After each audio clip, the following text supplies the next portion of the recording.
Miss Arabella Thornfield had perfected the art of being invisible, watching from shadowed alcoves as her golden sister Cordelia enchanted every gentleman in London. So when Sebastian Blackwood, the Duke of Ashworth, fell desperately in love with Cordelia at first sight, Arabella buried her own tender feelings beneath layers of duty and resignation. She would help secure her sister's brilliant match, even as her heart shattered with each stolen glance, each meaningful conversation, each moment that revealed the Duke's true character. But when Arabella discovers Cordelia entwined with another man mere weeks before the wedding, whispering promises of love while planning to deceive Sebastian for his fortune, she faces an impossible choice: expose her sister's betrayal and destroy her family, or watch the man she secretly loves marry a woman who will break his heart. Sometimes the greatest act of love is allowing the truth to shatter everything, trusting that from the ruins something real might finally bloom. The crystal chandeliers of Almack's assembly rooms cast their familiar golden glow across the polished marble floors, where London's most illustrious families gathered for the season's most anticipated evening. Miss Arabella Thornfield occupied her customary position near the potted palms, a strategic location that afforded her an excellent view of the proceedings, while rendering her nearly invisible to the assembled company. At 22, she had perfected the art of social observation, watching with quiet resignation as gentlemen's eyes swept past her unremarkable form to seek more dazzling prospects elsewhere. Her chestnut hair, arranged in a simple chignon that her modest lady's maid could manage, caught none of the light that seemed drawn magnetically to her younger sister's golden locks. Arabella's hazel eyes, intelligent and thoughtful behind long lashes, held depths that society had never bothered to plumb, for in a world that measured worth by beauty and dowry, her extensive reading and facility with languages counted for nothing. The pale blue silk of her gown, carefully altered from last season to appear fresh, could not compete with the elaborate creations that adorned the season's diamonds, and she had long since ceased to hope it might. 4 seasons had taught her to find contentment in her role as observer rather than participant, though tonight she found herself studying the crowd with unusual melancholy. Now please take a moment and subscribe to our channel and comment where you are watching from and what time is it. It is always fascinating to see where these stories get all around the world. Thank you. Perhaps it was the knowledge that this would likely be her final season, for their father's modest fortune could not sustain much longer the expense of launching 2 daughters into society, and everyone understood without speaking that only one Thornfield sister could hope to marry advantageously. That sister stood at the room's glittering center, surrounded by a circle of admirers who seemed drawn to her luminous presence like moths to flame.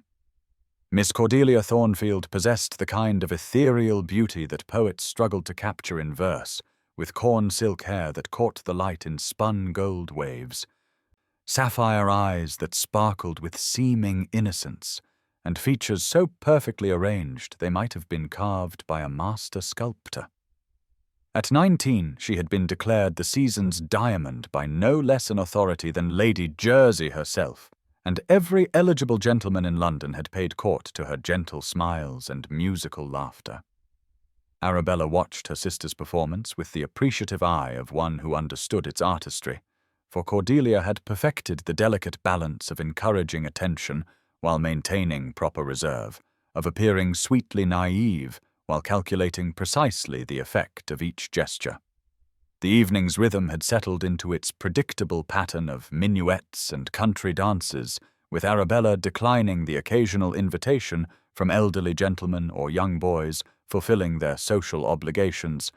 when a ripple of excitement swept through the assembly like wind across a wheat field.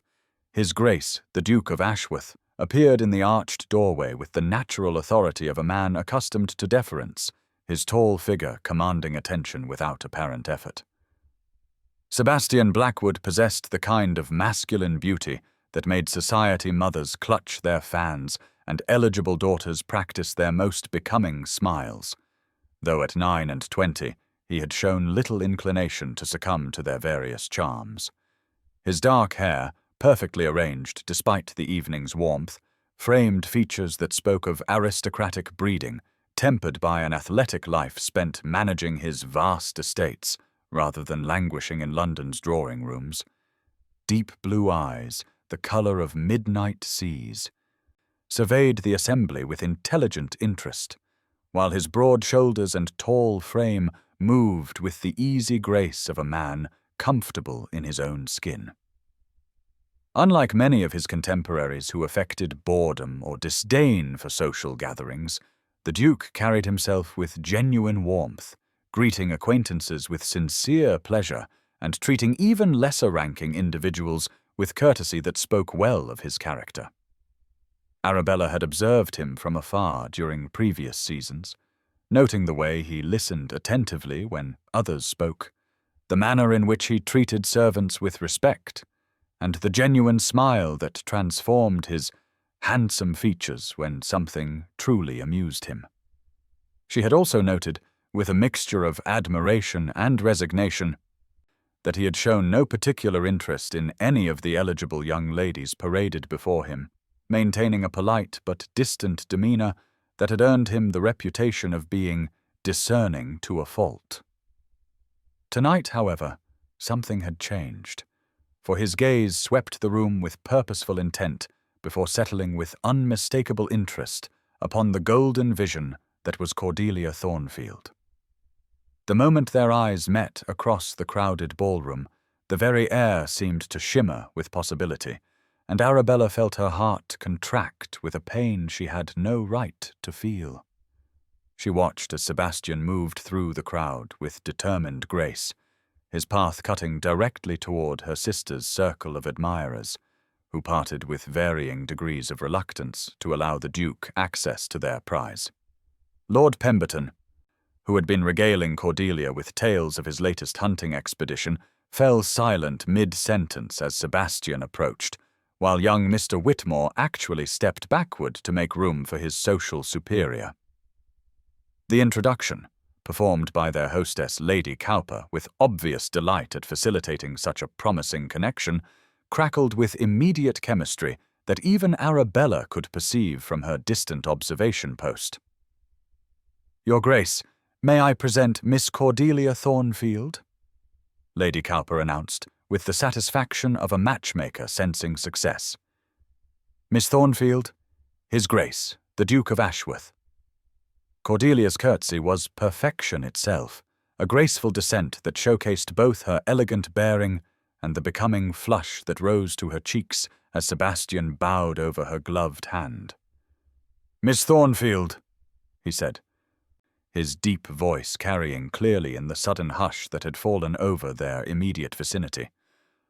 "I confess I have been hoping for this introduction since entering the room. Your reputation for beauty has not been exaggerated, though I suspect it fails to encompass your other accomplishments." The pretty compliment, delivered with apparent sincerity, brought a musical laugh from Cordelia that seemed to enchant not only Sebastian, but every gentleman within hearing. "Your Grace is too kind," she replied with exactly the right degree of modest pleasure. "Though I fear my accomplishments are quite ordinary. I play the pianoforte indifferently, speak a little French, and embroider well enough not to disgrace my mother's teaching." "Surely you underestimate yourself," Sebastian responded, his blue eyes never leaving her face. "Beauty such as yours is rarely unaccompanied by other graces, and I would count myself fortunate to discover them through better acquaintance." The conversation continued in this vein, with Cordelia displaying the flirtatious innocence she had perfected over the season, while Sebastian showed every sign of genuine infatuation. Arabella observed their interaction with the detached fascination of a naturalist studying exotic specimens, noting how her sister managed to appear both worldly and naive, sophisticated yet charmingly unspoiled. It was a masterful performance, one that had already captured numerous hearts, but never before had Arabella seen it affect a gentleman of Sebastian's apparent depth and intelligence. When the orchestra struck up the opening notes of a waltz, Sebastian's request for the honor of the dance was made with such gallant formality that even the most critical observers could find no fault with the proceedings. As the Duke led Cordelia on to the floor, their figures moving in perfect harmony to the lilting melody, Arabella retreated further into the shadows of her corner, her chest tight with an emotion she dared not name. They made a stunning couple, the golden beauty and the dark-haired Duke, drawing admiring glances from every corner of the ballroom as they glided through the intimate steps of the waltz with natural grace. Sebastian's attention never wavered from Cordelia's face, his expression holding an intensity that spoke of genuine fascination rather than mere social courtesy. While Cordelia gazed up at him with apparent breathless wonder that would have convinced the most skeptical observer of her sincere attraction. From her position among the chaperones, Arabella found herself in conversation with Lady Catherine Blackwood, Sebastian's sister, who had approached with the easy confidence of a woman secure in her social position. Lady Catherine possessed an intelligent countenance and warm brown eyes that seemed to see more than most, and her manner toward Arabella held none of the condescension that typically characterized such interactions. "Miss Thornfield," she said, settling beside Arabella with genuine interest, "I confess I have been hoping to make your acquaintance. My brother mentioned meeting you briefly at Lady Whitworth's musicale last month, and he was quite impressed with your observations about Mr. Mozart's later compositions." Arabella felt a flutter of surprise that Sebastian had remembered their brief exchange, much less thought it worth mentioning to his sister. "Your Grace is too kind," she replied. "I fear I spoke too freely about musical theory, a subject that rarely interests others in social settings." "On the contrary," Lady Catherine assured her, "I find such conversations infinitely more engaging than discussions of the weather or the latest fashions. Sebastian shares my appreciation for intelligent discourse, though he finds precious little of it in most social gatherings. Tell me, what did you think of Miss Burney's recent novel? I understand it addresses some rather progressive ideas about women's education." The question sparked a discussion that continued through the remainder of the waltz, with Lady Catherine proving to be as intelligent and well-read as her brother's reputation suggested. Arabella found herself relaxing in the company of someone who valued her thoughts rather than merely tolerating her presence, and the conversation ranged from literature to philosophy with an ease she rarely experienced in social settings. When Sebastian returned Cordelia to their group, his face flushed with exertion and obvious pleasure, he immediately sought his sister's eyes in a silent communication that spoke of long understanding between siblings. "Lady Catherine," he said warmly, "I see you have discovered what I suspected about Miss Arabella Thornfield.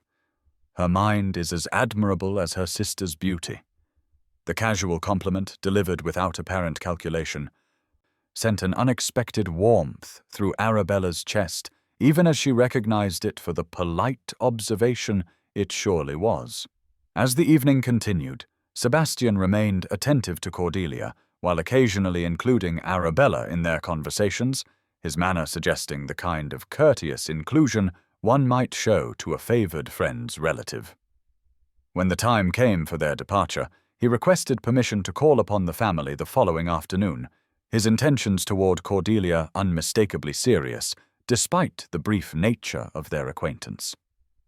Arabella accepted his bow with perfect composure, congratulating herself on maintaining her dignity even as her heart began the long process of breaking for a man she could never hope to win. The morning following the Almack's ball dawned crisp and clear, with autumn sunlight streaming through the tall windows of the Thornfield drawing room as Arabella arranged the last of the garden roses in a crystal vase. She had risen early, unable to sleep after the previous evening's revelations, and sought solace in the familiar routine of managing their modest household. The roses, gathered from their small garden before the frost could claim them, seemed to mock her with their beauty, their petals unfurling in shades of pink and gold that reminded her inevitably of Cordelia's luminous complexion. As she stepped back to admire her handiwork, the sound of carriage wheels on cobblestones sent her heart into an irregular rhythm, for she knew without looking that Sebastian had arrived for his promised call. Their butler, elderly Hartwell, who had served the family since before Arabella's birth, appeared in the doorway with the formal announcement that His Grace the Duke of Ashworth requested an audience, his weathered face betraying none of the excitement that surely coursed through the household at receiving such an elevated visitor.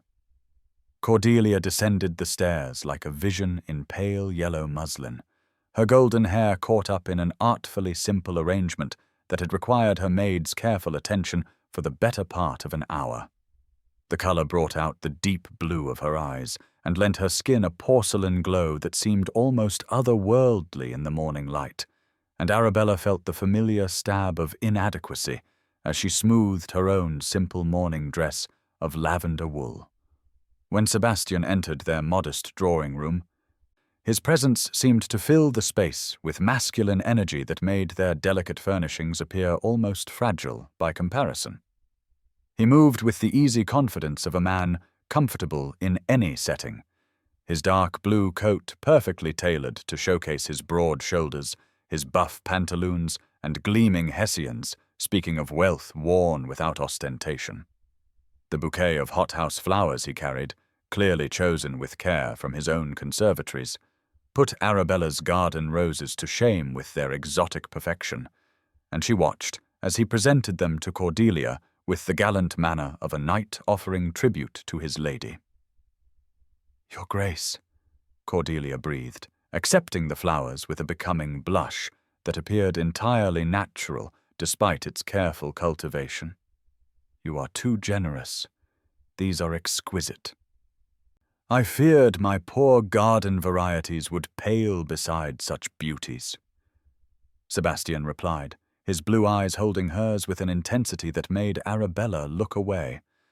though I confess nothing could overshadow the beauty of their recipient.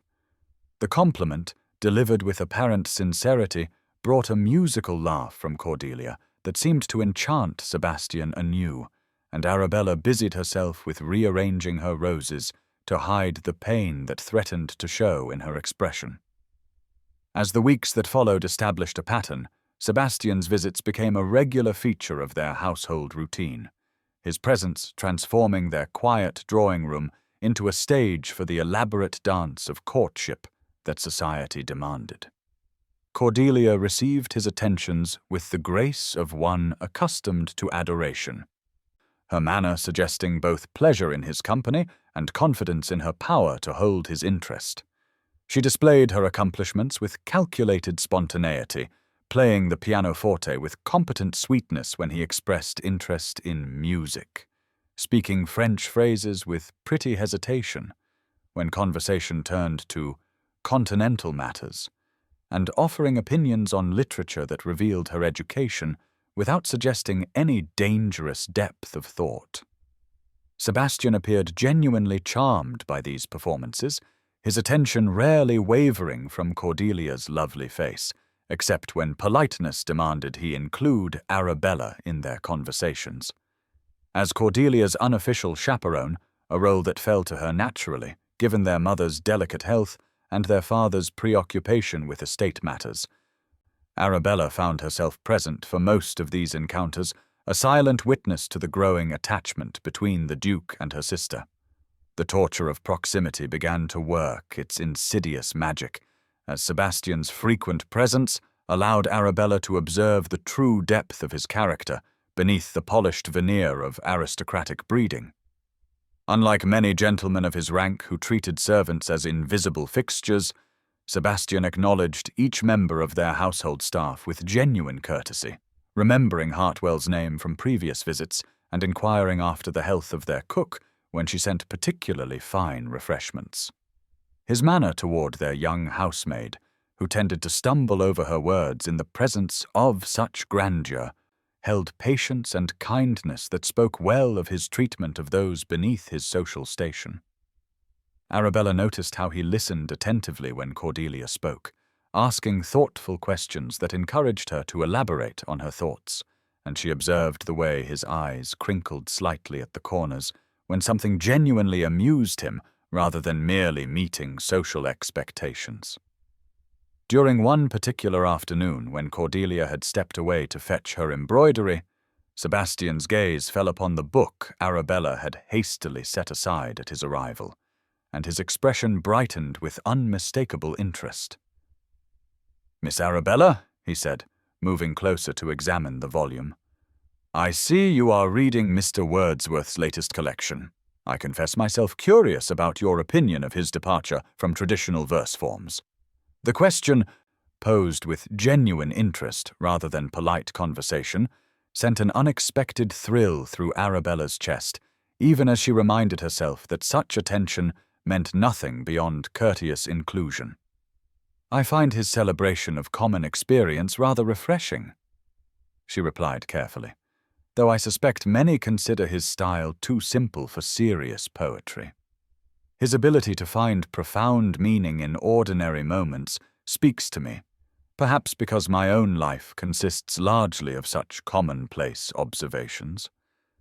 Sebastian's expression grew thoughtful as he considered her words, and when he responded, his voice held the warmth of someone discovering an unexpected treasure. "I believe you underestimate the value of such observations, Miss Arabella. The ability to perceive beauty and meaning in everyday experience suggests a depth of understanding that many lack entirely. Mr. Wordsworth would count you among his ideal readers, I suspect." Their conversation continued for several minutes, ranging from poetry to philosophy, with an ease that surprised them both, until Cordelia's return brought Sebastian's attention immediately back to his intended bride. Such moments became increasingly frequent as Sebastian's courtship progressed, brief interludes of intellectual connection that left Arabella both treasured and tormented. When Cordelia professed herself puzzled by a passage in French that Sebastian had quoted, Arabella provided the translation with quiet competence, earning his grateful acknowledgement and a look of something approaching respect. When their conversation touched upon political matters that bored Cordelia into distraction, Sebastian found himself addressing his more complex observations to Arabella, whose thoughtful responses revealed an understanding of current affairs that surprised him with its insight and nuance. The growing frequency of these intellectual exchanges created a dangerous intimacy that Arabella fought to resist even as she treasured each moment of genuine connection. She began to understand that Sebastian's mind was as attractive as his person, his thoughts ranging far beyond the typical concerns of fashionable society to encompass genuine interest in the welfare of his tenants, the changing social order following Napoleon's defeat, and the moral questions raised by England's expanding empire. His observations revealed a man grappling seriously with the responsibilities of his position, someone who viewed his wealth and rank as obligations to be fulfilled rather than privileges to be enjoyed. When he spoke of implementing new agricultural techniques on his estates to improve crop yields for his tenant farmers, or described his efforts to establish schools in his villages, Arabella saw a depth of character that made her earlier attraction seem shallow by comparison. Cordelia, meanwhile, received these revelations of Sebastian's serious nature with pretty bewilderment, clearly finding such topics tedious compared to discussions of fashion, gossip, or social events. Her responses to his more thoughtful observations consisted largely of admiring agreement, delivered with charming smiles. And while Sebastian accepted these reactions with good humor, Arabella noticed subtle signs of disappointment in his expression when conversations took shallow turns. She began to observe a pattern in Cordelia's behavior that troubled her increasingly as the weeks passed. Secure in Sebastian's obvious infatuation and confident in her beauty's power to hold his attention, Cordelia began to take his devotion for granted in ways that seemed designed to test his attachment. When other gentlemen called during Sebastian's visits, she received their compliments with obvious pleasure, laughing at their jokes with more enthusiasm than Sebastian's wit typically inspired. During social gatherings, she danced with multiple partners while Sebastian waited patiently for his turn, her manner suggesting she viewed his patient attention as tribute owed rather than favor granted. Most troubling of all, she began to speak of Sebastian to others in terms that emphasized his wealth and position rather than any personal attachment, referring to him as the Duke rather than by name, and discussing their potential future with calculation that chilled Arabella's heart. These behaviors puzzled Sebastian without yet alarming him, his natural generosity leading him to attribute Cordelia's apparent fickleness to youthful high spirits rather than calculated manipulation. When Arabella gently suggested that Cordelia might show more particular attention to Sebastian given the serious nature of his courtship, her sister laughed off such concerns with airy confidence. "Bella, darling," she said, using the childhood nickname that always preceded her most dismissive pronouncements, "you worry far too much about everything. Sebastian is utterly besotted with me, as any fool can see. A little mystery and independence only makes a woman more desirable. I have no intention of becoming a simpering miss who hangs upon his every word when I can command his attention through more interesting means."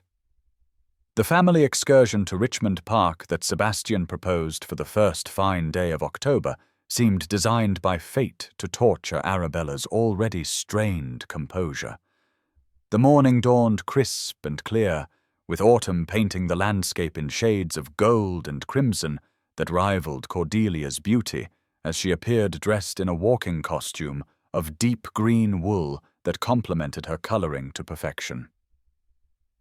Sebastian arrived with a well-appointed carriage and pair of matched bays that spoke of his consideration for their comfort, and his manner toward their parents showed the respect and warmth of a suitor confident in his welcome. Sir Edmund, clearly gratified by such distinguished attention to his family, expanded under Sebastian's courteous inquiries about estate management, while Lady Thornfield, emerging from her usual delicate retirement for such an occasion, basked in the reflected glory of her daughter's conquest. The journey through London's bustling streets to the pastoral beauty of Richmond passed pleasantly, with Cordelia entertaining Sebastian with animated observations about the changing scenery, while Arabella maintained her customary role as interested observer. Upon reaching their destination, the party dispersed according to inclination and propriety, with Sir Edmund and Lady Thornfield settling beneath a spreading oak to enjoy the unseasonably warm sunshine, while Cordelia immediately attracted a circle of other young people who had come to enjoy the fine weather. Sebastian found himself somewhat abandoned as Cordelia became engrossed in conversation with Lieutenant Morrison, a dashing cavalry officer whose recent return from the peninsula had made him the object of considerable feminine interest. Rather than competing for her attention, Sebastian approached Arabella, who had wandered toward the river's edge to observe the changing colors reflected in its gentle current. The sight of him approaching sent her heart into irregular rhythm, but she maintained her composure as he joined her contemplation of the peaceful scene. "Miss Arabella," he said, his voice holding genuine pleasure, "I find myself grateful for this opportunity to enjoy your company without the distractions of formal calling. Your observations about society and human nature have provided some of the most thoughtful conversations I have enjoyed in recent memory." The compliment, delivered with apparent sincerity, brought warmth to Arabella's cheeks even as she reminded herself not to read too much significance into mere courtesy. "Your Grace is kind to say so," she replied carefully, "though I fear my thoughts are rather too serious for most social occasions. I have observed that people generally prefer lighter topics for entertainment." "On the contrary," Sebastian responded, falling into step beside her as they began to walk along the river path. "I find such conversations infinitely more valuable than discussions of weather and fashion." Tell me, what do you make of the changes we are witnessing in society since Napoleon's defeat? Do you believe the social order will remain stable? Or must we expect continued upheaval as common soldiers return to civilian life with new expectations? The question revealed his trust in her intelligence and sparked a discussion that carried them along the winding path for nearly an hour. Arabella found herself speaking with unusual freedom about her observations of the returning veterans in their village, the economic pressures facing agricultural communities, and the moral questions raised by England's treatment of its former enemies. Sebastian listened with genuine attention, his responses revealing a depth of thought and concern for social justice that made her earlier admiration seem pale by comparison. When their conversation turned to his own efforts to address these challenges on his estates, she heard passion in his voice that spoke of genuine commitment to using his position for the betterment of others rather than mere personal aggrandizement. Their extended absence was noted by the rest of the party when they returned to find Cordelia holding court among no fewer than 5 gentlemen, her laughter ringing across the meadow as she encouraged their various attempts to win her attention. Sebastian's expression grew thoughtful as he observed this scene, and Arabella felt a stab of protective anger toward her sister's thoughtless behavior, even as she recognized the justice of Cordelia's position as an unattached young woman free to receive all appropriate attention. The remainder of the afternoon passed in similar fashion, with Sebastian dividing his time between proper courtship of Cordelia and meaningful conversation with Arabella, who found herself both treasuring and dreading each moment of his company. As evening approached and they prepared for their return journey, Sebastian requested a private word with Sir Edmund, and Arabella knew, without being told, that he intended to formalize his courtship with a request for serious consideration of his suit. The knowledge that her sister's future was about to be secured filled her with appropriate happiness, even as her own heart prepared to break completely. When the gentlemen rejoined the ladies, Sir Edmund's pleased expression and Cordelia's triumphant smile confirmed what Arabella had anticipated, and she offered her congratulations with sincere warmth that masked the desolation spreading through her chest. The journey home passed in a blur of excited conversation about wedding plans and future arrangements, with Sebastian's obvious happiness providing the final blow to Arabella's carefully maintained composure. That night, alone in her chamber, she finally allowed herself to weep for the future that had never been possible, grieving not just for her own loss, but for the growing certainty that Sebastian's generous heart was about to be placed in unworthy hands. The change in Cordelia's behavior began subtly, like the first hairline cracks in fine porcelain that grow imperceptibly until they threaten the entire structure. As autumn deepened into winter and Sebastian's intentions became increasingly clear to all who observed his devoted attendance, Cordelia's careful performance began to slip in ways that filled Arabella with growing unease. The sweet compliance that had initially charmed Sebastian gave way to moments of petulance when her wishes were not immediately gratified,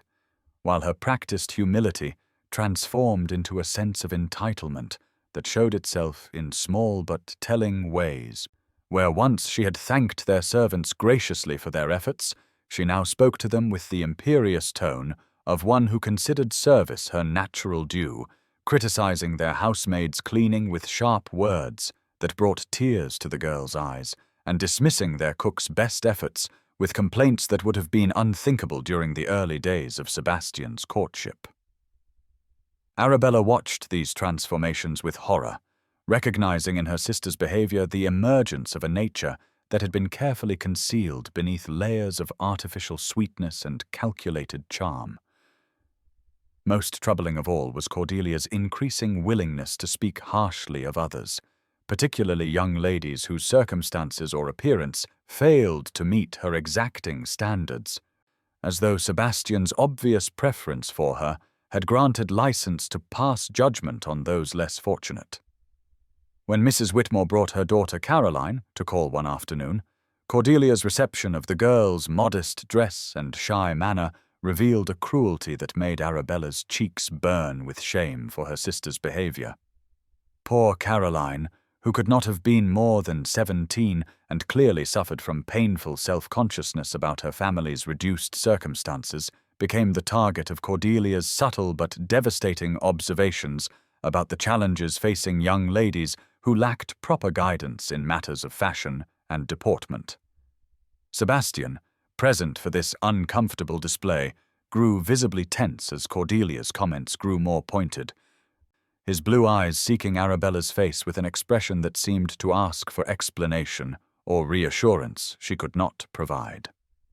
The afternoon reached its nadir when Cordelia, emboldened by what she perceived as Sebastian's silent approval, made a particularly cutting remark about Caroline's unfortunate choice of fabric, observing with false sympathy that provincial shops simply could not provide the quality materials necessary for truly elegant attire. The comment struck its target with devastating accuracy, bringing such obvious pain to the girl's face that even Mrs. Whitmore's maternal composure cracked momentarily before she rallied to defend her daughter with dignity that shamed Cordelia's cruelty by comparison. Arabella, unable to bear the sight of such unprovoked malice, smoothly intervened by redirecting the conversation toward Caroline's evident skill at watercolors, praising recent work she had observed, and drawing the girl into discussion of artistic techniques that allowed her natural intelligence to shine through her painful shyness. Sebastian's expression, when their eyes met briefly during this rescue, held gratitude mixed with something that might have been disappointment, and Arabella felt her heart contract with the knowledge that he was beginning to see beneath Cordelia's beautiful facade to the less appealing truth beneath. The pattern established that afternoon repeated itself with increasing frequency as winter social events brought the family into company with a broader circle of acquaintances, and Cordelia's sense of security in Sebastian's attachment seemed to license increasingly bold displays of her true character. At Lady Pemberton's musicale, she made disparaging remarks about Miss Fletcher's performance that were audible to other guests, while at the Ashfords' card party, she criticized their refreshments with observations that clearly pained their hostess. Sebastian's discomfort during these episodes became increasingly apparent to Arabella, though Cordelia herself seemed oblivious to the change in his manner toward her displays of superiority. Where once his attention to her words had been rapt and admiring, now Arabella noticed him glancing away when Cordelia launched into criticism of others, his jaw tightening almost imperceptibly when her observations grew particularly harsh. Most telling of all was his tendency to seek Arabella's eyes during these moments, as though looking for confirmation that he was not imagining the cruelty he witnessed, and she found herself torn between loyalty to her sister and horror at defending behavior she could not condone. The evening that brought matters to a crisis occurred during a family dinner Sebastian attended as their most honored guest, an occasion that their mother had arranged with particular care to showcase Cordelia at her most accomplished. The meal proceeded smoothly until conversation turned to the recent engagement of Miss Sophia Hartwell to Mr. James Sinclair, a match that had surprised society given the disparity in their fortunes and social positions. Cordelia, perhaps emboldened by the wine their father had brought up from his carefully hoarded cellar in Sebastian's honor, launched into an analysis of the couple that revealed both her calculating nature and her fundamental lack of compassion for others' circumstances. Poor Sophia must be quite desperate indeed to accept such an offer, she declared with false sympathy that fooled no one at the table. Mr. Sinclair is pleasant enough, I suppose, but his income can barely support a modest household, and everyone knows his family lost their estate through poor management. I cannot imagine what she sees in him beyond the necessity of securing any establishment, however humble, rather than face the spectre of spinsterhood. The observations, delivered with careless cruelty that took no account of Arabella's own unmarried state or their family's own modest circumstances, created an uncomfortable silence that stretched painfully before Sebastian responded with careful control. "Perhaps Miss Hartwell sees in Mr. Sinclair qualities that matter more than fortune or social position. I have found him to be a gentleman of excellent character and genuine principle, virtues that might well outweigh material considerations for a lady of discernment." His defense of the absent couple, delivered with pointed emphasis that should have warned Cordelia against further commentary, instead seemed to encourage her to press her advantage with observations that revealed the full extent of her mercenary nature. "Oh, Your Grace." She laughed with tinkling brightness that grated against the tension in the room. "Surely you cannot believe that sincere attachment could flourish under such unpromising circumstances. Love may be a pretty sentiment for novels, but practical considerations must govern real decisions about marriage. A woman who accepts poverty for the sake of romantic feeling will find herself quite thoroughly disillusioned when reality intrudes upon her dreams." Sebastian's expression grew thunderous at this pronouncement, and Arabella saw him struggle visibly with his response before choosing his words with dangerous precision. "I believe, Miss Cordelia, that you underestimate both the power of genuine affection and the value of character over circumstance. Some considerations matter far more than material comfort, and the woman who recognizes this possesses a wisdom that outweighs any financial calculation." The rebuke, though delivered with perfect courtesy, rang clearly through the dining room and brought a flush of anger to Cordelia's cheeks that she barely managed to conceal behind her fan. Arabella hastily intervened to smooth over the moment by agreeing with Sebastian's assessment, while gently redirecting conversation toward safer topics. But the damage had been done, and the remainder of the evening passed with strained politeness that satisfied no one. When Sebastian took his leave, his bow to Cordelia held none of its former warmth, while his farewell to Arabella carried an intensity that left her pulse racing long after his departure. That night, as she helped her sister prepare for bed, Cordelia's fury at what she perceived as Sebastian's unreasonable criticism exploded in a torrent of complaints that revealed depths of selfishness that shocked even Arabella's prepared defenses. "How dare he presume to lecture me about romance and sentiment?"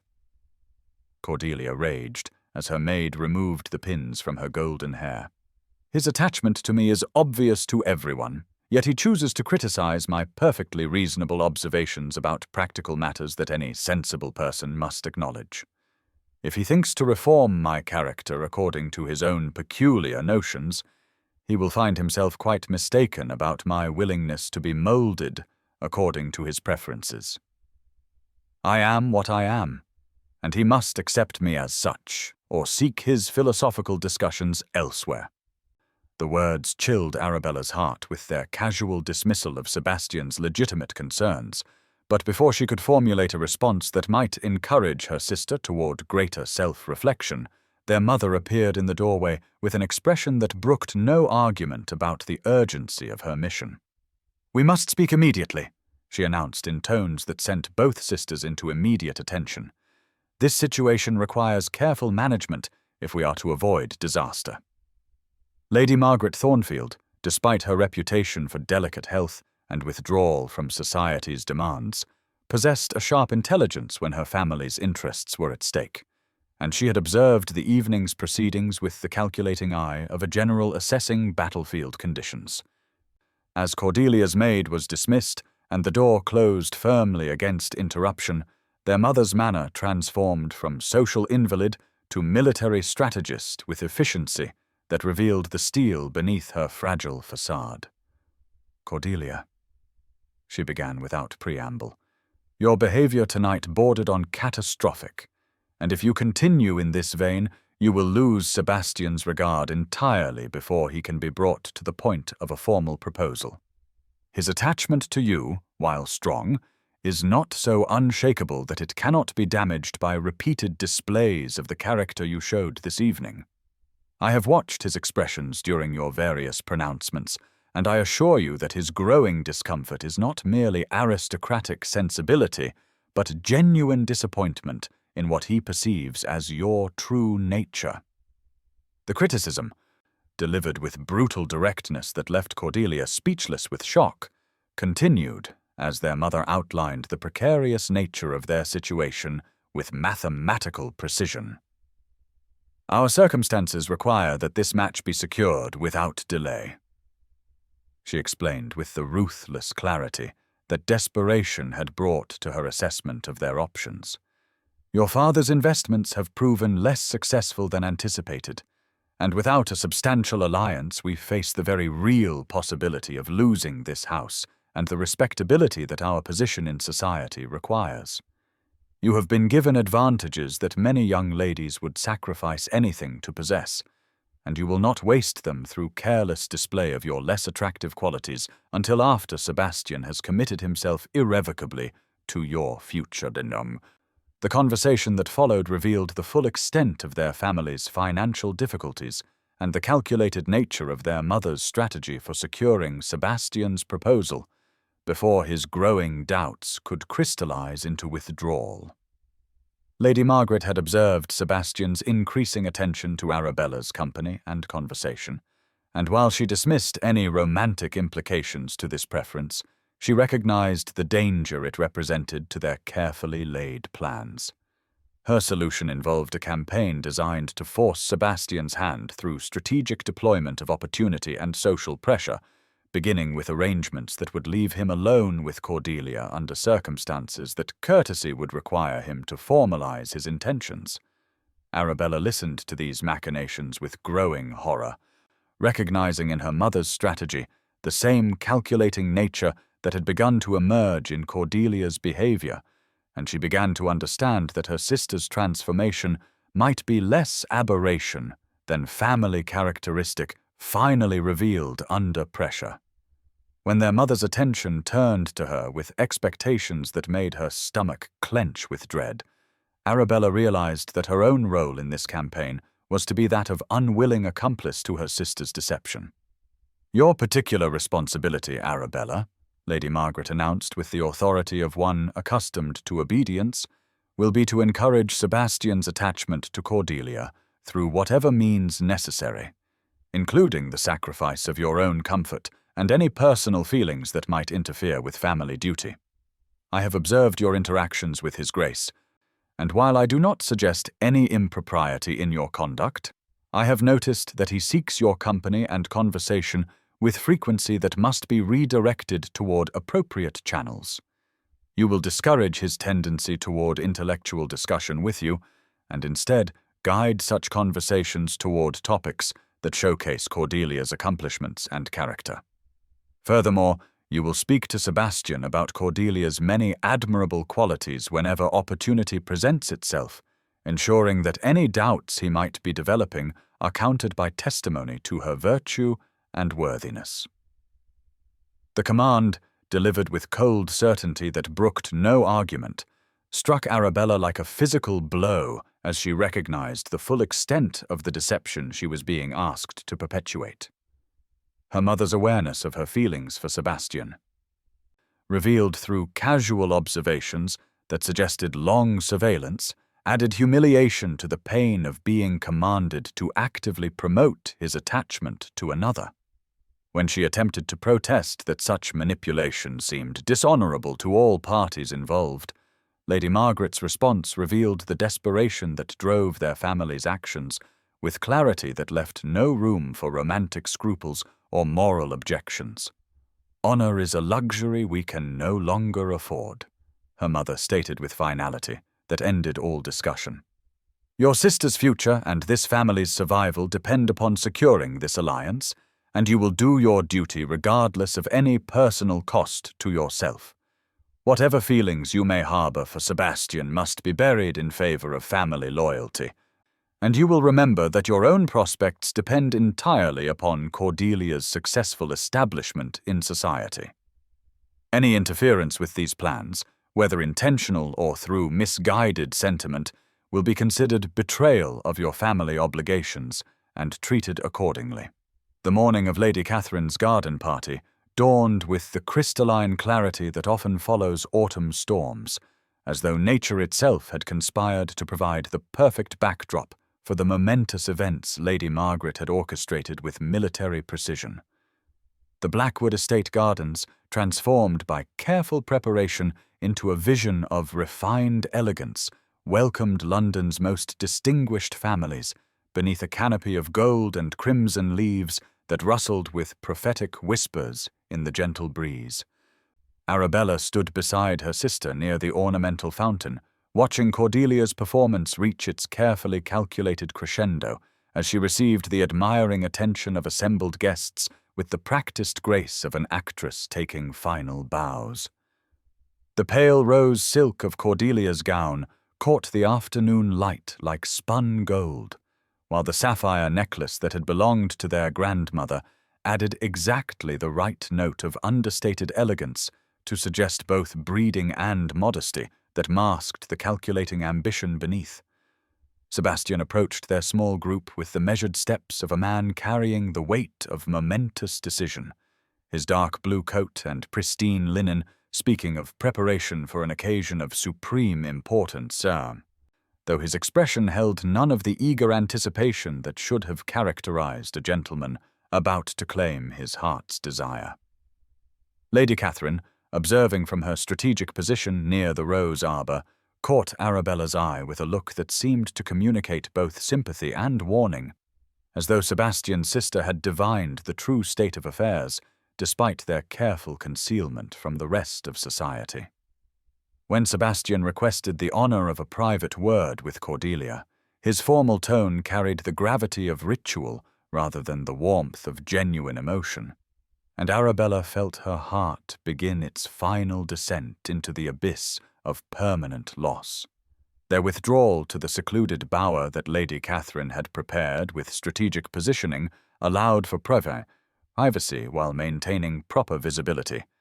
and Arabella found herself trembling as she watched from afar the scene that would seal both their fates with irreversible finality. Sebastian's proposal, when it came, followed all the prescribed forms with clockwork precision, his words carrying the weight of duty and social expectation, even as his voice lacked the passionate conviction that should have marked such a declaration. "Miss Cordelia," he began with careful formality that suggested rehearsal rather than spontaneous emotion, "these past months have convinced me that you possess all the qualities I could desire in a wife, and I would be honored if you would consent to become my Duchess. Your beauty, accomplishments, and gentle nature have captured my complete admiration, and I believe our union would bring happiness to us both while fulfilling the expectations of our families and society." The proposal, while technically correct in every particular, struck Arabella's ears with the hollow ring of obligation rather than love, and she watched in fascination and horror as Cordelia received this declaration with triumphant joy that revealed nothing of romantic feeling but everything of ambition satisfied. "Oh, Sebastian," she breathed with practiced breathlessness that suggested overwhelming emotion while maintaining perfect composure, "you honor me beyond my wildest dreams. To become your Duchess, to share your life and position, represents the fulfillment of every hope I have cherished since our first meeting. I accept your proposal with complete happiness and the promise to be worthy of the distinction you offer." Her response, while appropriately grateful, contained undertones that made Arabella's blood run cold with their implications. For even in this moment of supposed romantic triumph, Cordelia's first thoughts turned immediately to material considerations rather than emotional connection. As Sebastian placed his grandmother's ring upon her finger, with ceremony that satisfied all observers of their distant tableau, Cordelia's whispered questions revealed the true direction of her interests with clarity that would have shocked him had he possessed sufficient experience with feminine calculation to interpret their significance. "Tell me, my darling Duke," she murmured with seeming shyness that masked avid curiosity. "What income may I expect to manage as your Duchess, And what precedence will I take in society? I confess myself quite overwhelmed by the responsibilities of my new position, and long to understand how I may best fulfill your expectations while maintaining the dignity appropriate to our station. The celebration that followed Sebastian's announcement to the assembled guests created a whirlwind of congratulations and social ritual that left Arabella feeling as though she were drowning in a sea of false felicitations and envious observations from those who recognized the magnitude of Cordelia's social triumph. Lady Jersey herself pronounced the match a brilliant example of beauty and rank united in perfect harmony, while Mrs. Drummond Burrell observed with acid sweetness that some young ladies possessed remarkable talent for securing advantages that others might pursue in vain for entire seasons. Through the endless parade of well-wishers and social commentary, Arabella maintained her composure with the desperate control of someone walking across thin ice, accepting congratulations on her sister's good fortune with appropriate warmth, while dying slowly inside with each expression of admiration for Cordelia's remarkable achievement. The cruel irony of her position as sister to the bride-elect required her to appear delighted by an engagement that shattered her own heart while tying the man she loved to a woman who viewed him as nothing more than a particularly valuable acquisition. Sebastian, meanwhile, moved through the celebration with the mechanical grace of an automaton, accepting congratulations with appropriate gratitude while his eyes sought Arabella's face with increasing frequency, as though her presence provided the only anchor of genuine feeling in a sea of artificial emotion.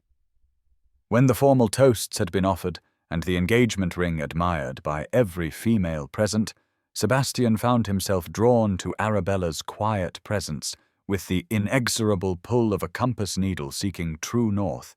and their conversation took on an intimacy that would have caused comment had anyone been observing them with attention to spare from Cordelia's radiant performance. "Miss Arabella," he said quietly, drawing her away from the main celebration toward a secluded corner of the terrace, where climbing roses provided both privacy and propriety. "I find myself hoping that this change in our family connection will not alter the friendship I have come to value so highly in your company. Your conversation and counsel have become precious to me, and I would regret losing the benefit of your thoughtful perspective now that circumstances are settled." The words, spoken with obvious sincerity, sent both joy and anguish through Arabella's heart as she recognized in them the confirmation of Sebastian's regard alongside the impossibility of any future beyond friendship between them. "Your Grace honors me with such confidence," she replied carefully, maintaining the formal address that their new relationship would require, while her heart broke with each word. "I pray that your marriage will bring you every happiness you deserve, and I hope that Cordelia will prove worthy of the devotion you offer her. You have shown our family such extraordinary kindness that we are forever in your debt, and I will always treasure the privilege of your acquaintance." Their conversation continued with painful sweetness, as Sebastian spoke of his hopes for marriage and family, with the wistful uncertainty of a man who had committed himself without complete conviction, while Arabella offered the encouragement that duty required, even as each word cost her pieces of her soul. When he inquired about her own plans, now that Cordelia's future was secured, the question revealed his genuine concern for her welfare, alongside an intensity that suggested deeper feelings carefully concealed beneath proper concern. "I confess I have not given much thought to my own future," she admitted with honesty that surprised them both. "My role has always been to support Cordelia's interests, and now that she will have such an elevated position, I suppose I must discover what purpose remains for me in this new arrangement. Perhaps I shall become the maiden aunt who spoils your children with inappropriate books and unconventional ideas." The attempt at lightness failed to mask the underlying sadness in her voice, and Sebastian's expression grew troubled as he contemplated the implications of her words with attention that would have been remarkable in any bridegroom focused appropriately on his bride. Cordelia's transformation in the weeks following her engagement revealed the full extent of the deception she had practiced with such skill throughout Sebastian's courtship. As though the security of his irrevocable commitment had released her from any further need to maintain the facade of sweetness and compliance that had initially captured his attention. Her demands upon the household staff became increasingly unreasonable as she practiced for her future role as Duchess, issuing commands with imperious authority that left their servants bewildered by the change in her character from the gentle miss they had known since childhood. Most disturbing of all were her conversations with Sebastian about their future arrangements, discussions that revealed her complete focus on social advancement and material advantage with no apparent consideration for his feelings or the responsibilities that would accompany their elevated position. During one particularly uncomfortable afternoon, when Sebastian had called to discuss wedding plans, Arabella overheard Cordelia's detailed plans for their married life with horror that grew with each self-centered pronouncement. "I simply must have the London house redecorated entirely," she declared, with the authority of one whose preferences were not open to discussion. "The current furnishings are quite dreadfully old-fashioned, and I cannot possibly receive society in rooms that fail to reflect current taste. And we must spend at least 3 months of each year in London during the season, for I intend to establish myself as one of the leading hostesses of our generation. Your estates may require attention, but surely you can appoint competent stewards to manage such tedious details while we focus on our social obligations." Sebastian's responses to these pronouncements grew increasingly strained as the afternoon progressed, his attempts to discuss the genuine responsibilities of his position meeting with dismissive assurances from Cordelia that such matters were beneath the concern of people of their elevated station. When he mentioned his plans to visit his northern estates to assess improvements needed for his tenant farmers' welfare, Cordelia's reaction revealed depths of selfishness that left him visibly shaken by her casual disregard for those dependent upon their care. "Oh, Sebastian," she laughed with tinkling brightness that grated against his obvious seriousness, "surely you cannot mean to waste our time among those dreary people when we could be enjoying ourselves in proper society. Let your stewards deal with such mundane matters while we attend to the social duties appropriate to our rank. I have no intention of playing Lady Bountiful among dirty cottages when I could be hosting elegant entertainments for people who matter." Her dismissal of his genuine concern for his dependents struck Sebastian like a physical blow, and Arabella watched his expression transform from disappointment to something approaching revulsion as he began to understand the true nature of the woman he had committed himself to marry. The remainder of their visit passed in uncomfortable silence, broken only by Cordelia's chatter about wedding arrangements and social plans that revealed her complete disconnection from anything beyond her own immediate gratification, while Sebastian's responses grew monosyllabic and his glances toward Arabella became increasingly desperate, as though seeking reassurance that his growing doubts were not merely pre-wedding nerves, but legitimate concerns about the wisdom of his choice. The conversation that shattered Arabella's remaining illusions about maintaining family loyalty in the face of such deception occurred on a grey November afternoon when she approached her sister's chamber to discuss arrangements for their cousin's upcoming visit, only to discover Cordelia engaged in intimate conversation with her personal maid that revealed the full extent of her duplicity with devastating clarity. Hidden behind the partially open door, Arabella found herself an unwilling witness to revelations that destroyed any remaining hope that Cordelia might develop genuine feeling for Sebastian, given time and proper encouragement. "Honestly, Mary," Cordelia was saying to her maid with the careless authority of one confident in her servant's discretion, "I find his constant talk of duty and responsibility quite exhausting, but I suppose I must endure such tedious conversations until we are safely married and I can manage him more effectively. Men are such simple creatures when properly handled, and once I have provided him with an heir or two, I shall have considerable freedom to pursue my own interests while he occupies himself with his dreary estates and philosophical discussions. The Duke may fancy himself quite serious and principled, but I have observed enough married couples to understand that wives who know their business can shape their husbands' decisions without appearing to challenge their authority. And I have no doubt of my ability to guide Sebastian toward arrangements that suit my preferences rather than his current notions about rural responsibilities and social conscience. Her maid's responses, full of admiration for her mistress's cleverness and confidence in her ability to manipulate such an accomplished gentleman, revealed that Cordelia's deception had been planned with careful calculation from the beginning of their acquaintance. When Mary expressed concern that the Duke might prove more difficult to manage than anticipated given his obvious intelligence and strong principles, Cordelia's laugh held contempt that chilled Arabella's blood with its implications for Sebastian's future happiness. "Oh, he is quite besotted with my beauty and what he imagines to be my gentle nature," she replied with casual cruelty that revealed the depth of her deception.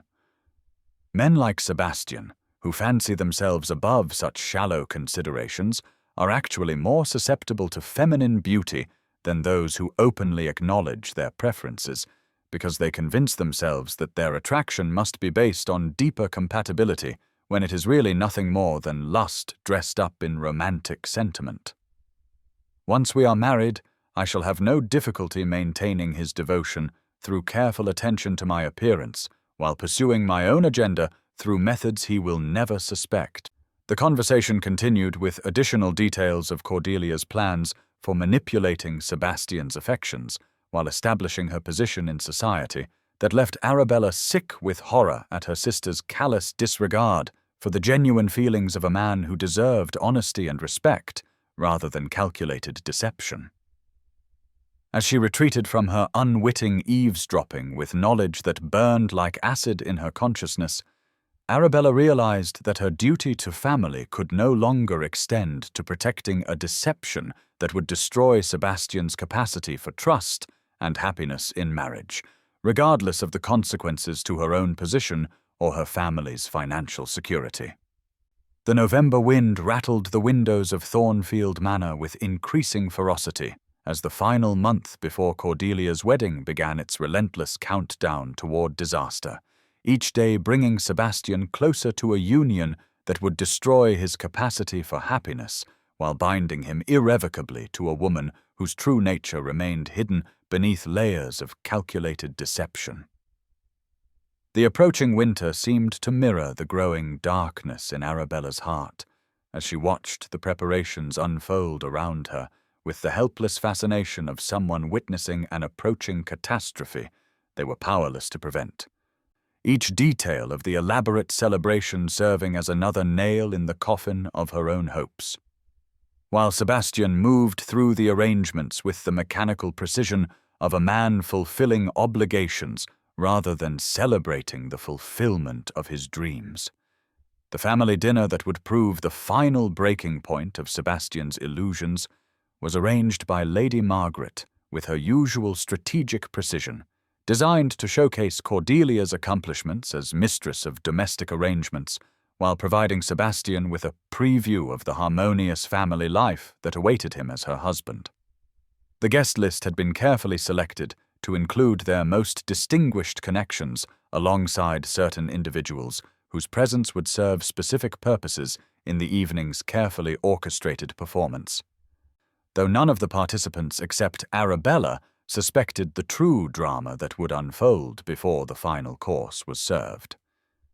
Great-aunt Prudence Weatherby, their father's eldest sister, had been included despite her reputation for eccentric pronouncements and embarrassing observations that often left their hosts mortified by her complete disregard for social convention, her invitation serving Lady Margaret's purpose of demonstrating Cordelia's grace under pressure, while showing Sebastian how skillfully his bride could manage difficult family members. The elderly lady arrived in her customary state of magnificent disarray. her wig slightly askew and her gown adorned with an alarming collection of jewels that spoke more of past grandeur than present elegance, her sharp eyes already surveying the assembled company with the predatory interest of someone who delighted in exposing pretension and pompous behavior wherever it might be found. Sebastian, arriving promptly at the appointed hour with flowers for his hostess and appropriate courtesy for all assembled, looked distinguished in his evening clothes, despite the subtle signs of strain that Arabella's careful observation detected in the tight lines around his eyes and the mechanical nature of his smile as he accepted congratulations on his approaching nuptials. The early portion of the evening proceeded smoothly enough, with conversation flowing in the predictable channels of weather, politics, and social observation that characterized such gatherings. Though Arabella noticed Sebastian's increasing tendency to direct his remarks toward her rather than his intended bride, his eyes seeking hers with frequency that would have caused comment had anyone else possessed the leisure to observe such subtle interactions. Cordelia presided over the gathering with practiced grace, her golden beauty enhanced by candlelight that seemed drawn to her luminous complexion, and the sapphire silk gown that matched her engagement ring's brilliant stones, yet beneath her charming performance lay an edge of impatience with the tedious demands of family entertainment that occasionally showed through her perfect facade in moments of unguarded expression. The crisis began when Aunt Prudence, emboldened by Sir Edmund's excellent wine and the comfortable warmth of the dining room, launched into one of her characteristic observations about the younger generation's attitudes toward marriage and duty that struck uncomfortably close to truths that polite society preferred to leave unexamined. In my day, she declared with the authority of someone who had observed 8 decades of human folly, young people understood that marriage was a serious business requiring careful consideration of character rather than mere attraction to pretty faces and fine figures. Too many modern couples enter matrimony with romantic notions that dissolve quickly when faced with the realities of daily life and genuine partnership, leaving them bound to companions whose true natures prove quite different from their courtship performances. The pronouncement hung over the table like storm clouds gathering before a tempest, and Arabella watched with growing alarm as various guests struggled to formulate responses that might deflect Aunt Prudence's observations before they could develop into more pointed commentary about present company. Sebastian's expression grew thoughtful in ways that suggested dangerous reflection upon his own circumstances, while Cordelia's smile became increasingly strained as she recognized the potential threat that uncontrolled conversation might pose to her carefully maintained image. When the elderly lady continued with specific examples drawn from her extensive observation of unsuccessful matches within their social circle, Arabella saw her opportunity to intervene before irreparable damage could be done to the evening's harmony or Sebastian's peace of mind. "Aunt Prudence," she said with gentle warmth that acknowledged the validity of her observations while redirecting their focus, "your wisdom about marriage is surely drawn from the excellent example you observed in your parents' union, which we have all heard described as a model of mutual respect and affection. Perhaps you could share some of their insights about building lasting happiness in matrimony, for such guidance would benefit all of us who hope to follow their example." The skillful intervention transformed potential embarrassment into opportunity for edifying conversation, allowing Aunt Prudence to elaborate upon positive examples rather than dwelling upon failures, while providing the gathering with entertainment that reflected credit upon their family's values and tradition. Sebastian's eyes met Arabella's across the table with gratitude that held depths of appreciation far beyond mere social courtesy, his expression revealing recognition of both her diplomatic skill and her genuine concern for all present, while the warmth in his gaze sent treacherous flutter through her heart that she struggled to suppress. Cordelia's reaction to this display of sisterly loyalty and social grace proved far more troubling than Sebastian's appreciation, for rather than showing gratitude for Arabella's intervention on behalf of family harmony, she responded with an eye roll of such obvious disdain for their elderly relative that several guests noticed her disrespectful gesture. The contrast between Arabella's compassionate management of a difficult situation and Cordelia's casual cruelty toward a family member struck Sebastian with the force of revelation, his expression transforming as he began to understand the fundamental difference in character between the two sisters that his infatuation had previously blinded him to recognizing. When Aunt Prudence rambled into increasingly eccentric territory, describing her theories about the beneficial effects of cold baths and early rising upon matrimonial happiness, Arabella continued to listen with patient interest, while guiding conversation toward safer topics, her manner suggesting genuine affection for their difficult relative, rather than mere dutiful tolerance. Cordelia, meanwhile, grew visibly bored by the elderly lady's monologue, her attention wandering to examination of her fingernails and surreptitious glances toward the clock that revealed her complete lack of compassion for someone whose only crime was age-related garrulousness combined with genuine concern for her family's welfare. The evening's denouement came when Aunt Prudence, perhaps sensing Cordelia's disdain despite its careful concealment, directed pointed observations about the importance of kindness and patience in successful marriages directly toward the bride-to-be, with the shrewd insight of someone who had observed human nature for many decades without being deceived by surface charm. The aftermath of dinner found Sebastian and Arabella alone in the library, through the kind of coincidence that fate sometimes arranges for its own inscrutable purposes. As the other guests dispersed according to their various inclinations, while Cordelia retreated to her chambers with complaints of fatigue that served to excuse her from further social obligations, Sebastian had sought the refuge of Sir Edmund's book collection with the obvious intention of escaping the strain of maintaining celebratory demeanor when his thoughts had taken such troubled directions,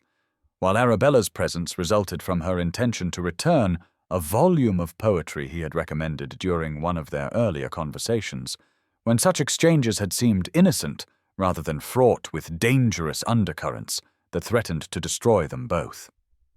The book trembled slightly in her hands as she approached the chair where he sat, brooding over the fire, his dark head bent in contemplation that spoke of serious internal conflict rather than the satisfaction that should characterize a bridegroom in the final weeks before his wedding. "Mr. Wordsworth's verses," he said quietly, accepting the volume with fingers that brushed hers in a contact that sent electricity through both their systems, despite its apparent innocence. "Did you find in them the beauty I promised? Or do you think me overly influenced by romantic sentiment in my appreciation of his work?" The question carried weights of meaning far beyond literary criticism, and Arabella found herself struggling for words that might express her thoughts without revealing the dangerous territory their conversation was approaching with each exchange. "I found great beauty in his celebration of ordinary moments and common experiences," she replied carefully. "Though perhaps I am partial to poetry that finds profound meaning in simple observations rather than grand gestures and dramatic declarations. There is something appealing about the idea that happiness might be discovered in everyday companionship and shared understanding rather than in the heightened emotions that novels and plays suggest should characterize true love." Sebastian's expression grew intense as he contemplated her words, his blue eyes searching her face with attention that made her pulse race despite her efforts to maintain appropriate composure in their dangerous proximity. "Do you truly believe that quiet companionship and intellectual compatibility might provide more lasting satisfaction than the passionate attachment that society considers essential to romantic love?" he asked with an urgency that revealed how deeply her observations had struck at the heart of his own growing doubts about his engagement. "I confess myself increasingly convinced that I have placed too much emphasis upon immediate attraction and too little upon the deeper compatibility that you describe, and I begin to fear that my choice has been guided more by infatuation than by sound judgment about the qualities that matter most in a life partner. The admission hung between them like a confession that neither dared acknowledge directly, yet both understood with perfect clarity the implications of his words for their present circumstances and impossible future. "Miss Arabella," he continued with voice that carried dangerous intensity, "I find myself compelled to speak truths that honor demands I keep silent, yet my conscience will not allow me to proceed toward marriage without acknowledging what has become undeniable to anyone with eyes to see. These past months have revealed to me that genuine compatibility of mind and spirit creates bonds far stronger than mere physical attraction, and I have discovered in your company a peace and understanding that I fear I shall never find elsewhere."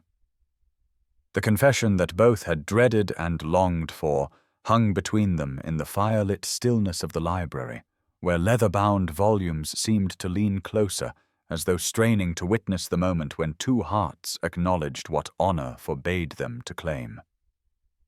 Arabella felt her carefully maintained composure cracking under the weight of emotions too powerful to contain, her love for Sebastian warring with duty to family and sister in a battle that threatened to destroy her completely, regardless of its outcome. "Your Grace," she whispered, with voice that trembled despite her efforts at control, "you must not speak such words when your engagement to Cordelia makes any such feelings impossible to honor or pursue. Your wedding approaches, and she depends upon your commitment to provide her with the security and position that our family's circumstances require, while I could never forgive myself for interfering with arrangements that affect so many people beyond our own immediate happiness. You are an honorable man who would despise himself for betraying obligations undertaken in good faith, and I am a dutiful sister who cannot destroy her family's future for the sake of personal desires that should never have been acknowledged or encouraged." Sebastian rose from his chair with movements that spoke of barely controlled emotion, his tall frame seeming to fill the small space between them as he struggled with impulses that threatened to overwhelm the rigid control that duty and honor demanded he maintain. Yet he moved closer to where she stood beside the window, close enough that she could feel the warmth of his presence and see the conflict that raged in his expressive eyes between desire and obligation, love and duty, truth and social expectation. "Arabella," he said softly, dropping the formal address that propriety required in favor of the intimacy that reflected his true feelings. "Surely you know that what I feel for you transcends mere attraction or temporary infatuation. In your company I have discovered what marriage should truly be, a partnership of minds and hearts that makes each person better than they could be alone. And the thought of spending my life with someone who cannot provide such companionship fills me with despair that I struggle to conceal behind appropriate enthusiasm for my approaching wedding. Tell me honestly whether you believe I can build a happy marriage upon foundations so different from what my heart recognizes as true compatibility, and whether duty alone can sustain love where genuine affection and understanding are absent." The question hung between them like a bridge that neither dared cross, yet both longed to traverse despite the destruction that such honesty might bring to everyone whose welfare depended upon the success of his engagement to Cordelia. Arabella felt herself swaying toward him, as though drawn by magnetic force stronger than conscious will, her heart recognizing in his nearness the completion that her soul had sought without hope of finding. Yet even as her body betrayed her feelings by moving closer to his warmth, her mind rallied the arguments that duty demanded she remember. The space between them diminished to mere inches as Sebastian reached toward her face with trembling fingers that stopped just short of the caress they both desired, his expression holding question and plea that nearly destroyed her determination to preserve the honor that marriage to her sister required him to maintain. For one suspended moment that seemed to last forever and end too soon, they stood poised on the brink of an acknowledgement that would change everything between them irreversibly, their mutual love clear in expressions that neither could disguise, despite the impossibility of their situation. Then Arabella stepped backward with movement that took all her remaining strength, her voice breaking slightly as she spoke the words that duty demanded despite their cost to her breaking heart. "Sebastian," she whispered with finality that ended all hope, while preserving all honor, "we cannot pursue feelings that would destroy your engagement and ruin my sister's future, regardless of what our hearts might desire. Cordelia loves you and depends upon your commitment to provide her with happiness and security. While I could never forgive myself for betraying her trust or destroying the arrangements that our family requires for survival, you must fulfill your obligations as the honorable man I know you to be, and I must support my sister's happiness, even if it means sacrificing my own dreams of what love might be if circumstances were different." The discovery that would shatter the careful structure of deception that Cordelia had built around her engagement came through the kind of accident that destiny sometimes employs to reveal truths that human duplicity has worked to conceal. When Arabella's search for a misplaced handkerchief led her to examine the contents of her sister's writing desk more thoroughly than discretion would normally permit. Hidden beneath layers of social correspondence and household accounts,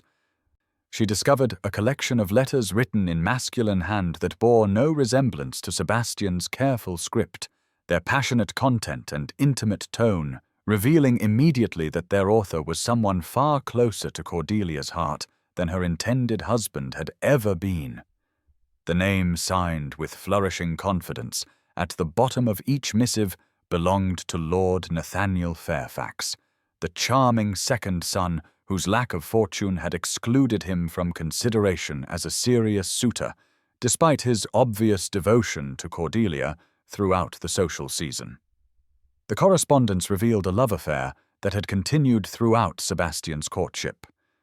with passionate declarations and future promises that painted Sebastian's role as nothing more than convenient provider of wealth and position that would allow Cordelia to maintain her relationship with Nathaniel after her marriage secured her financial independence.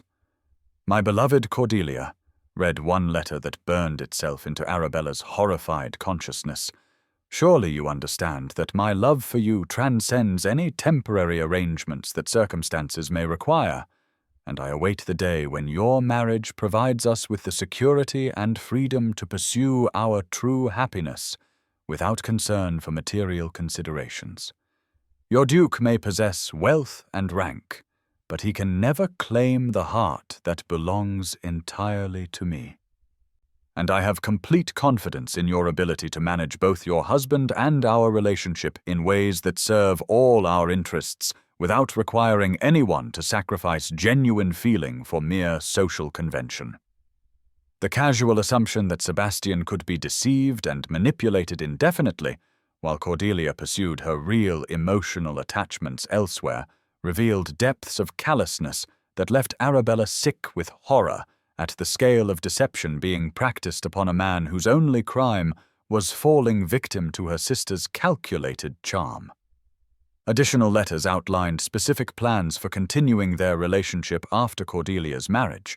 with arrangements for secret meetings and methods of communication that displayed planning worthy of experienced conspirators rather than romantic lovers driven by irresistible passion. When Arabella confronted her sister with evidence of the affair, demanding explanation and immediate honesty about her intentions toward Sebastian, Cordelia's response revealed that her deception had been even more comprehensive and deliberate than the worst scenarios Arabella had imagined. "Oh, Bella," she laughed with casual cruelty that demonstrated her complete lack of conscience about the pain her actions would cause.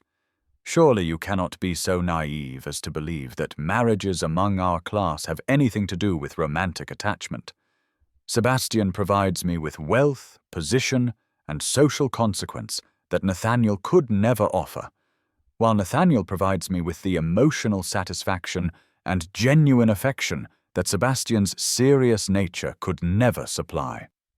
I see no reason why I cannot enjoy both advantages simultaneously,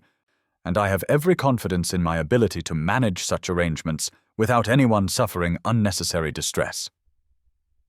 Married women of intelligence have been pursuing such solutions for centuries, and I suspect I shall prove quite skilled at maintaining both relationships in ways that serve everyone's interests. Her sister's casual assumption that she could deceive Sebastian indefinitely while using his honorable nature and genuine affections for her own convenience filled Arabella with rage that transcended personal considerations to embrace outrage on behalf of justice and truth themselves. The evening that would shatter all illusions and expose the carefully constructed deception at the heart of Cordelia's engagement arrived with the cruel irony that fate sometimes employs when revealing truths that human duplicity has worked so diligently to conceal. The pre-wedding celebration at Almack's had been planned as a glittering triumph of social success, designed to showcase the bride-to-be in all her radiant glory, while providing society with one final opportunity to admire the perfect match between beauty and rank that had captured everyone's imagination throughout the season. Lady Margaret had orchestrated every detail with her customary precision. From Cordelia's gown of celestial blue silk that complemented her sapphire eyes to the guest list that included every person of consequence whose approval mattered for the family's continued standing in fashionable circles. Sebastian arrived at the appointed hour with the punctuality that characterized all his social obligations, his evening attire impeccable despite the subtle signs of strain that recent weeks had etched around his eyes and mouth, his manner suggesting a man fulfilling duties rather than celebrating the approaching culmination of his romantic dreams. The assembly rooms glittered with candlelight reflected in countless mirrors and crystal chandeliers, while the cream of London society gathered in their finest apparel to witness what many considered the season's most brilliant social triumph, though none of the assembled guests suspected that they were about to witness instead one of its most spectacular disasters. Cordelia held court near the orchestra platform in a gown that seemed designed to capture and reflect every available beam of light, her golden hair arranged in an elaborate coiffure that showcased the Ashworth diamonds Sebastian had presented as an engagement gift, her manner radiating confidence and satisfaction as she received the admiring attention of guests who recognized her elevated position as future Duchess.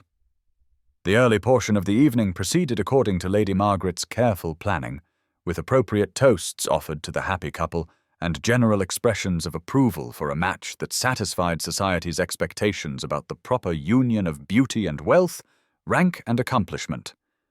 Though close observers might have noticed Sebastian's tendency to remain at the periphery of celebrations, rather than basking in the attention that should have gratified any prospective bridegroom.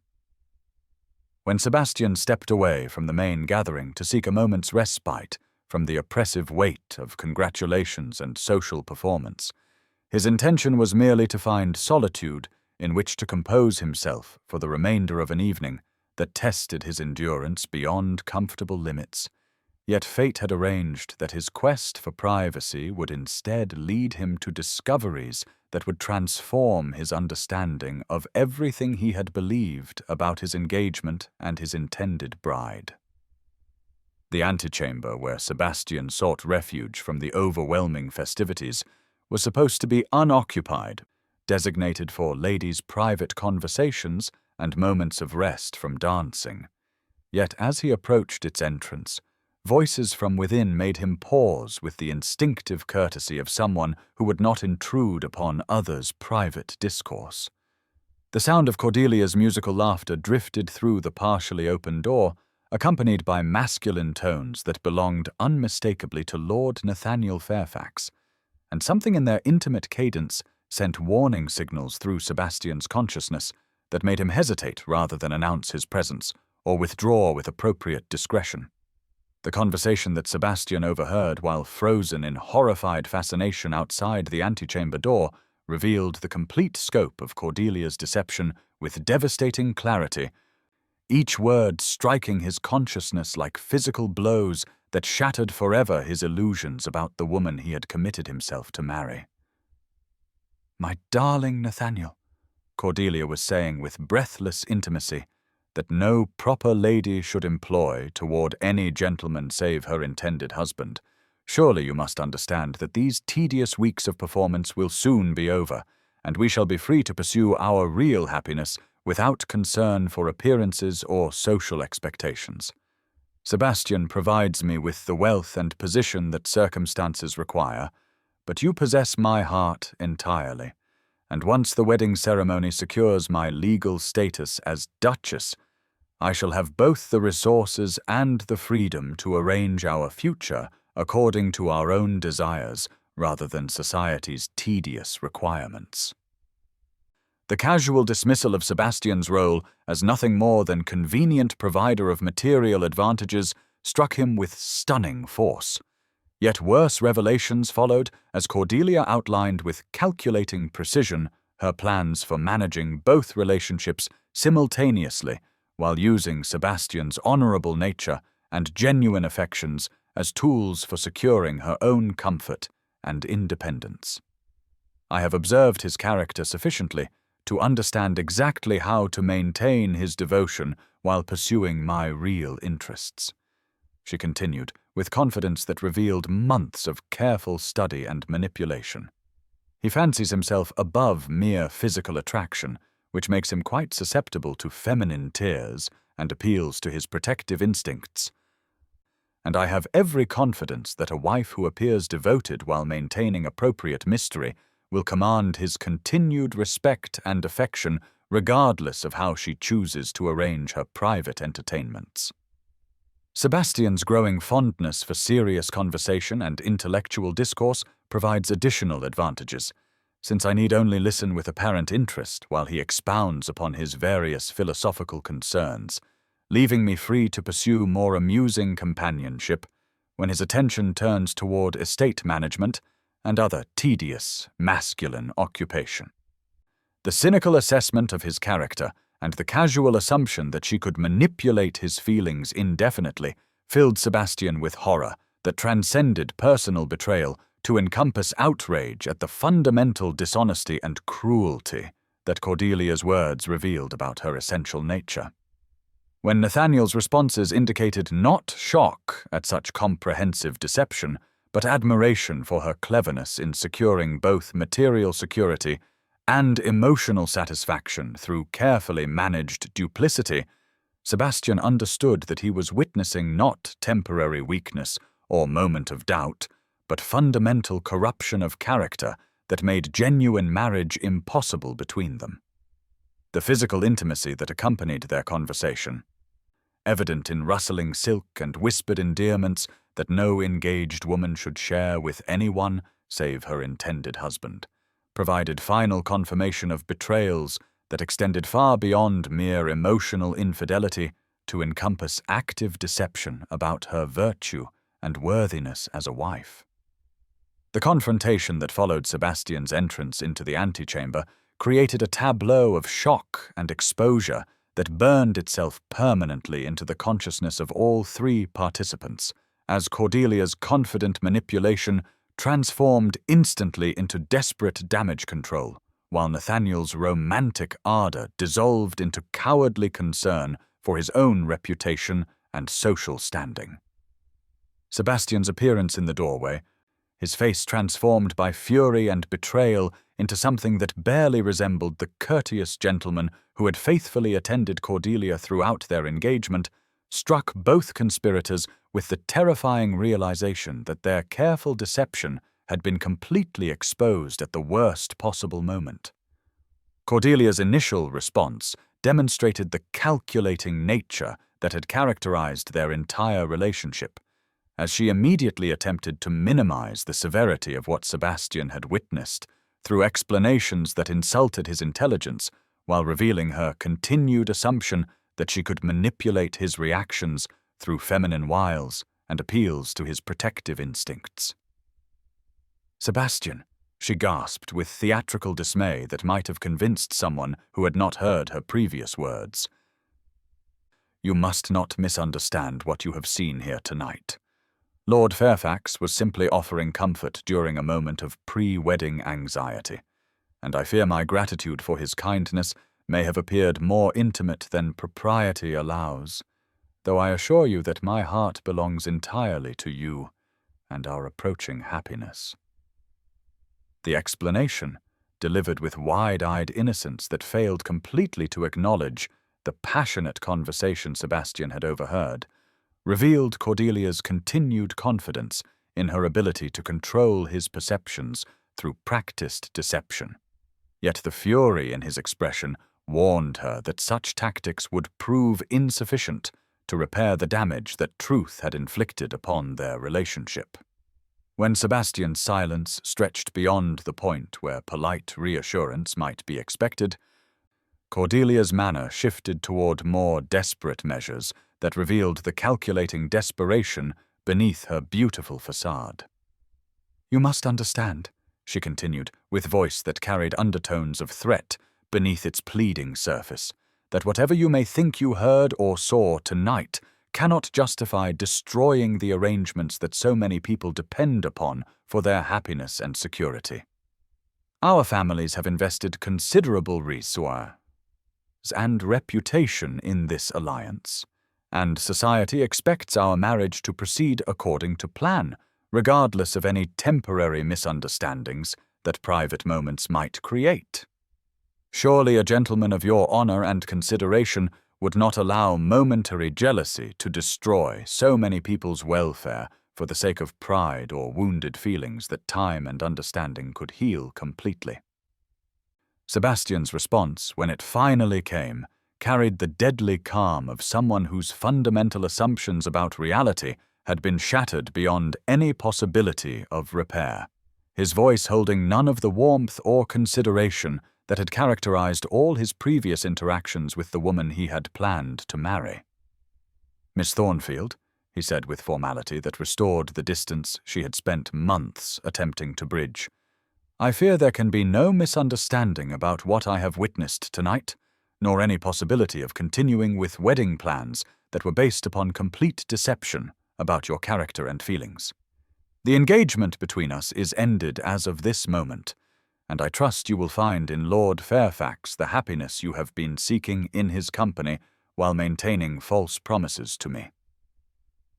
The public dissolution of the engagement that followed Sebastian's departure from the antechamber created shockwaves that reverberated through London society with devastating force, as guests at the celebration witnessed the unprecedented spectacle of a duke publicly renouncing his intended bride without explanation or opportunity for reconciliation. Sebastian's announcement, delivered with aristocratic composure that concealed the depth of his personal anguish, shocked the assembly into stunned silence before exploding into speculation and gossip that would dominate fashionable conversation for months to come. "Ladies and gentlemen," he declared with authority that commanded immediate attention from every person present, "I must inform you that the engagement between Miss Cordelia Thornfield and myself has been terminated by mutual consent, effective immediately.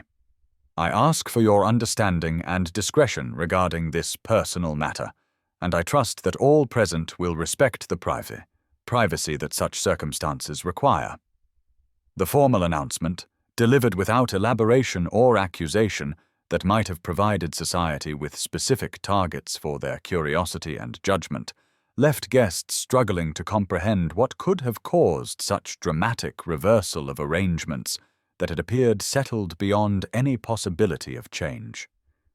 Cordelia's response to this public humiliation revealed the full extent of her vindictive nature as she abandoned all pretense of feminine delicacy in favor of attacks designed to salvage her reputation at Sebastian's expense, her beautiful features transformed by rage into something that shocked observers with its naked malice and calculation chance. If His Grace chooses to break faith with promises made in good faith before witnesses, she declared with voice that carried clearly across the stunned assembly, then perhaps society should inquire more closely into the reasons that might drive a gentleman to such dishonorable behavior toward a lady who has given him no cause for complaint beyond failing to satisfy expectations that no reasonable woman could be expected to fulfill. The accusation,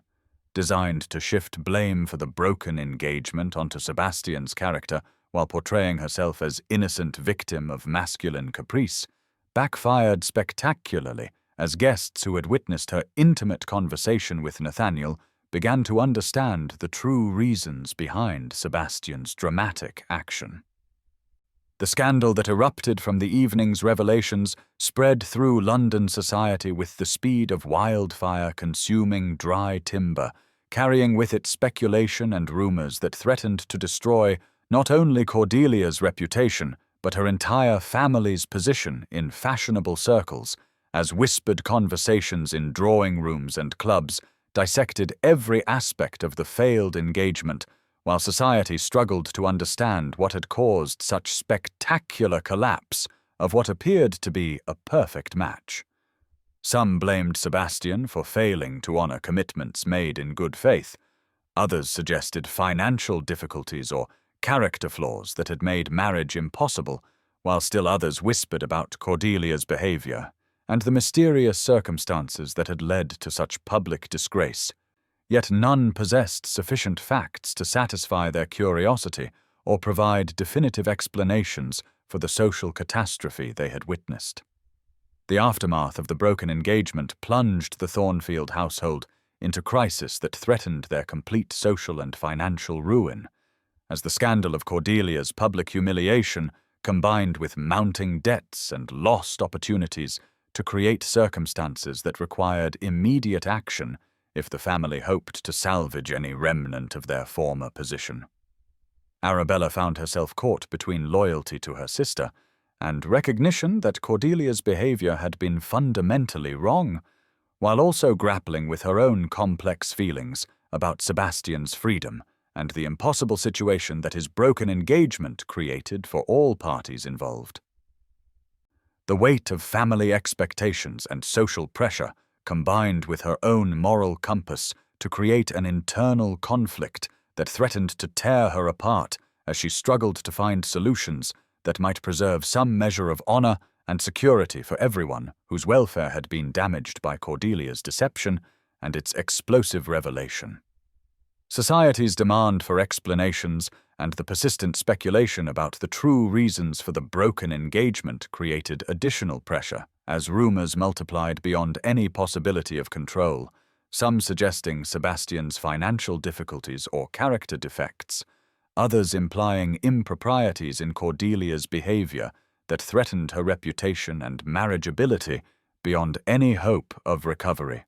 Lady Margaret's desperate attempts to control the damage through strategic social maneuvering and careful management of information proved inadequate against the tide of gossip and speculation that threatened to overwhelm their family's remaining connections and resources, while Sir Edmund's increasing despair about their financial situation added urgency to the crisis that demanded immediate resolution. In this atmosphere of desperation and social chaos, Arabella found herself contemplating solutions that would have been unthinkable under normal circumstances, including the possibility of offering herself as replacement bride in arrangements that might salvage both families' positions while providing Sebastian with face-saving alternatives to complete social disgrace. The idea of such sacrifice appealed to her sense of duty and justice while offering the only apparent solution to circumstances that threatened everyone's welfare. Yet she could not bring herself to make such an offer when it would forever taint any relationship between them with obligation rather than choice, transforming what might have been love into mere social convenience and destroying any possibility of genuine happiness for either party. Instead, she chose the path of complete honesty and selfless resignation, writing Sebastian a letter that explained her sister's deception while absolving him of any obligation to their family's welfare and expressing her own feelings in words she never intended him to recognize as coming from her heart rather than her sense of duty. "Your Grace," she wrote with tears falling upon paper that would carry her final goodbye to the man she loved. "I write to offer explanation and apology for the deception you discovered tonight, while assuring you that no member of our family expects or desires any consideration from you beyond the justice you have already shown in ending an engagement based upon fundamental dishonesty about my sister's character and feelings. Cordelia's behavior toward you has been unconscionable, and while family loyalty prevents me from condemning her publicly, I cannot allow your generous nature to be further imposed upon through appeals to duty or sympathy that circumstances do not warrant. You deserve a partner who values your character above your position and who can offer genuine affection rather than calculated performance, and I pray that you will find such happiness in future despite the pain that present circumstances have caused your trusting and honorable heart." The letter that would transform Sebastian's understanding of everything that had transpired between himself and the Thornfield family arrived at Ashworth House on a grey December morning when London lay shrouded in fog that seemed to mirror the confusion and despair that had enveloped his thoughts since the catastrophic evening at Almack's.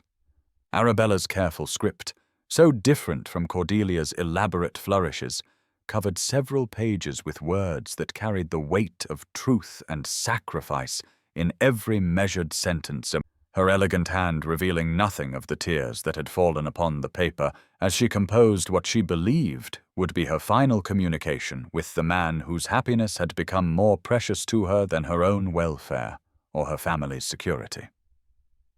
Sebastian read her explanation of Cordelia's deception with growing amazement at the depths of manipulation he had escaped.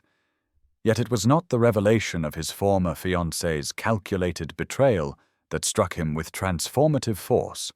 but rather the profound generosity and wisdom that characterized Arabella's response to circumstances that would have justified bitter recrimination or desperate appeals for his continued consideration.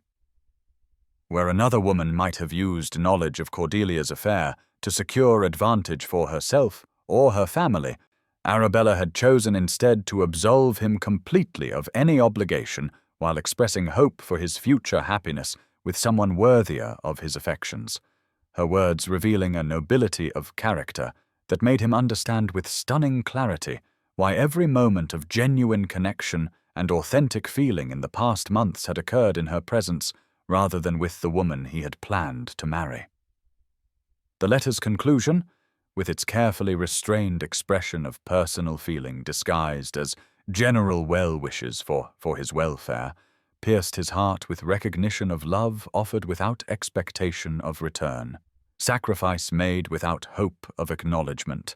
and devotion that had placed his happiness above all personal considerations throughout their acquaintance. "Your Grace," she had written with formality that could not disguise the emotion beneath, "I pray that you will find in future the genuine affection and understanding that circumstances have denied you in present arrangements, and I hope that memories of our family's connection will not cause you lasting pain, despite the deception that characterized its foundation. Please know that your kindness and consideration toward all of us, despite our unworthiness of such generosity, will remain a treasured memory that brightens whatever future awaits those whose circumstances have changed so dramatically from the happy prospects we once imagined might be ours to enjoy." The words, read and reread until Sebastian could recite them from memory, revealed everything he needed to understand about the true nature of love and the woman who possessed it in such extraordinary measure, while simultaneously making him realize that his feelings for her had grown from authentic compatibility and shared values, rather than mere physical attraction or social convenience. The revelation that crystallized as Sebastian contemplated Arabella's letter with growing wonder and self-knowledge transformed his understanding not only of recent events, but of his own heart, and the true foundation of lasting affection between compatible souls.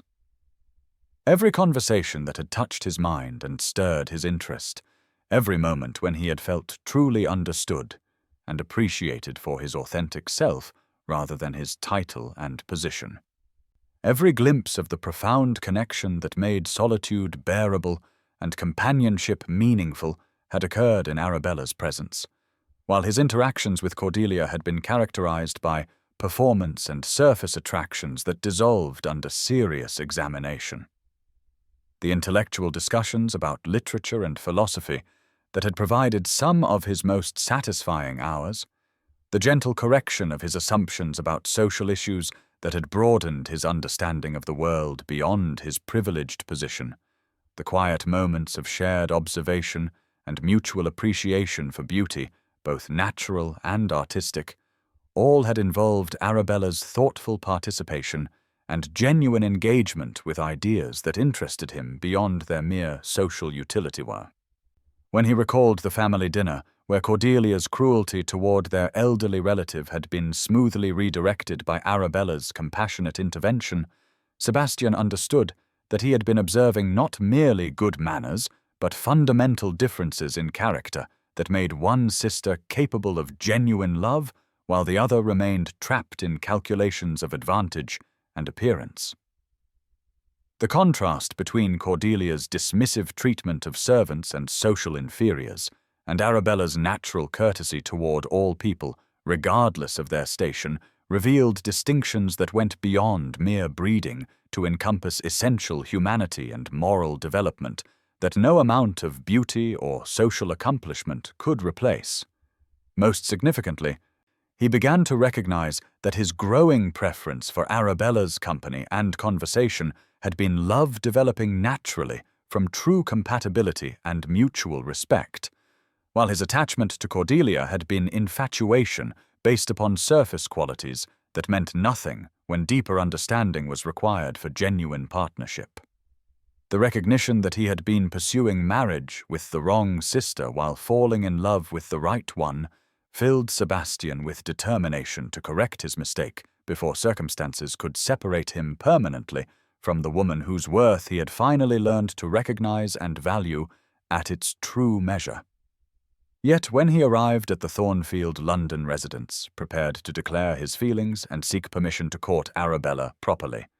he discovered that the family had already departed for their country estate in Hampshire, retreating from the scandal and social disgrace that Cordelia's exposed deception had brought upon their household, with consequences that extended far beyond the broken engagement to threaten their entire position in fashionable society. The journey to Hampshire that Sebastian undertook with single-minded determination to reach Arabella before circumstances could make such pursuit impossible carried him through winter countryside that seemed to mirror his own internal landscape of hope, struggling against uncertainty and fear that his delayed recognition of truth might have come too late to secure the happiness that genuine love could provide. The modest Thornfield estate, approached through lanes made treacherous by December mud and bordered by fields lying fallow under grey skies, presented a stark contrast to the London elegance where Sebastian had first encountered the family during their season of social ambition, yet the sight of smoke rising from chimneys and lights glowing warmly in windows suggested that retreat from fashionable society had not diminished the essential humanity that made this household precious beyond any consideration of rank or fortune. His arrival at their door, unannounced and unexpected, created consternation among servants who recognized his elevated position, while struggling to understand what could have brought such a distinguished gentleman to their reduced circumstances. Yet their courtesy, despite obvious bewilderment, spoke well of the family's continued ability to inspire loyalty and respect, regardless of their changed fortunes. The butler who admitted Sebastian to the modest drawing-room, where the family gathered during evening hours, moved with dignity that transcended material considerations, while the housekeeper's efficient management of his unexpected arrival demonstrated that good service continued despite whatever financial constraints might have altered other aspects of the household's operations. When Sebastian was announced to the assembled family, their various reactions revealed the different ways that recent disasters had affected each member's character and expectations. From Sir Edmund's obvious anxiety about what this visit might portend for their already precarious situation to Lady Margaret's barely concealed hope that Sebastian's presence indicated possible reconciliation or renewed consideration that might restore their social position.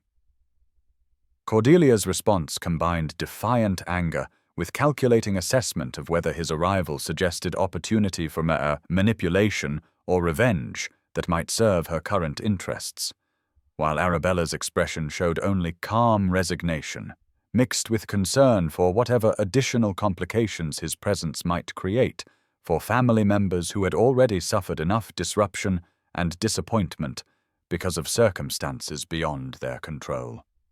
The household that Sebastian observed during his visit revealed both the devastating effects of social disgrace and financial constraint, alongside the strength of character that enabled survival and adaptation when circumstances demanded fundamental changes in expectations and lifestyle.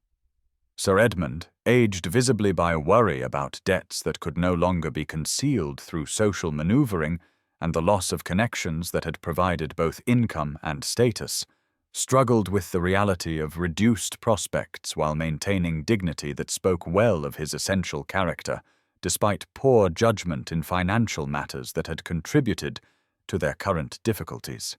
Lady Margaret, bitter about the collapse of plans that had promised elevation and security for her daughters,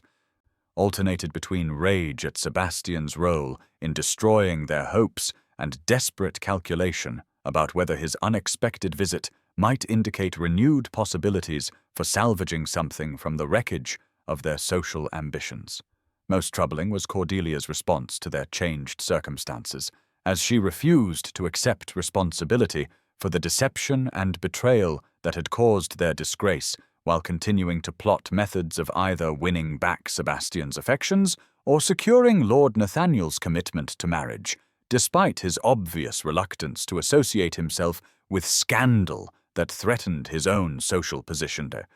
Her complete inability to recognize the justice of Sebastian's reaction or feel genuine remorse for the pain her duplicity had caused revealed character flaws that made her continued presence a source of tension and embarrassment for family members who struggled to maintain basic harmony while adjusting to dramatically altered expectations.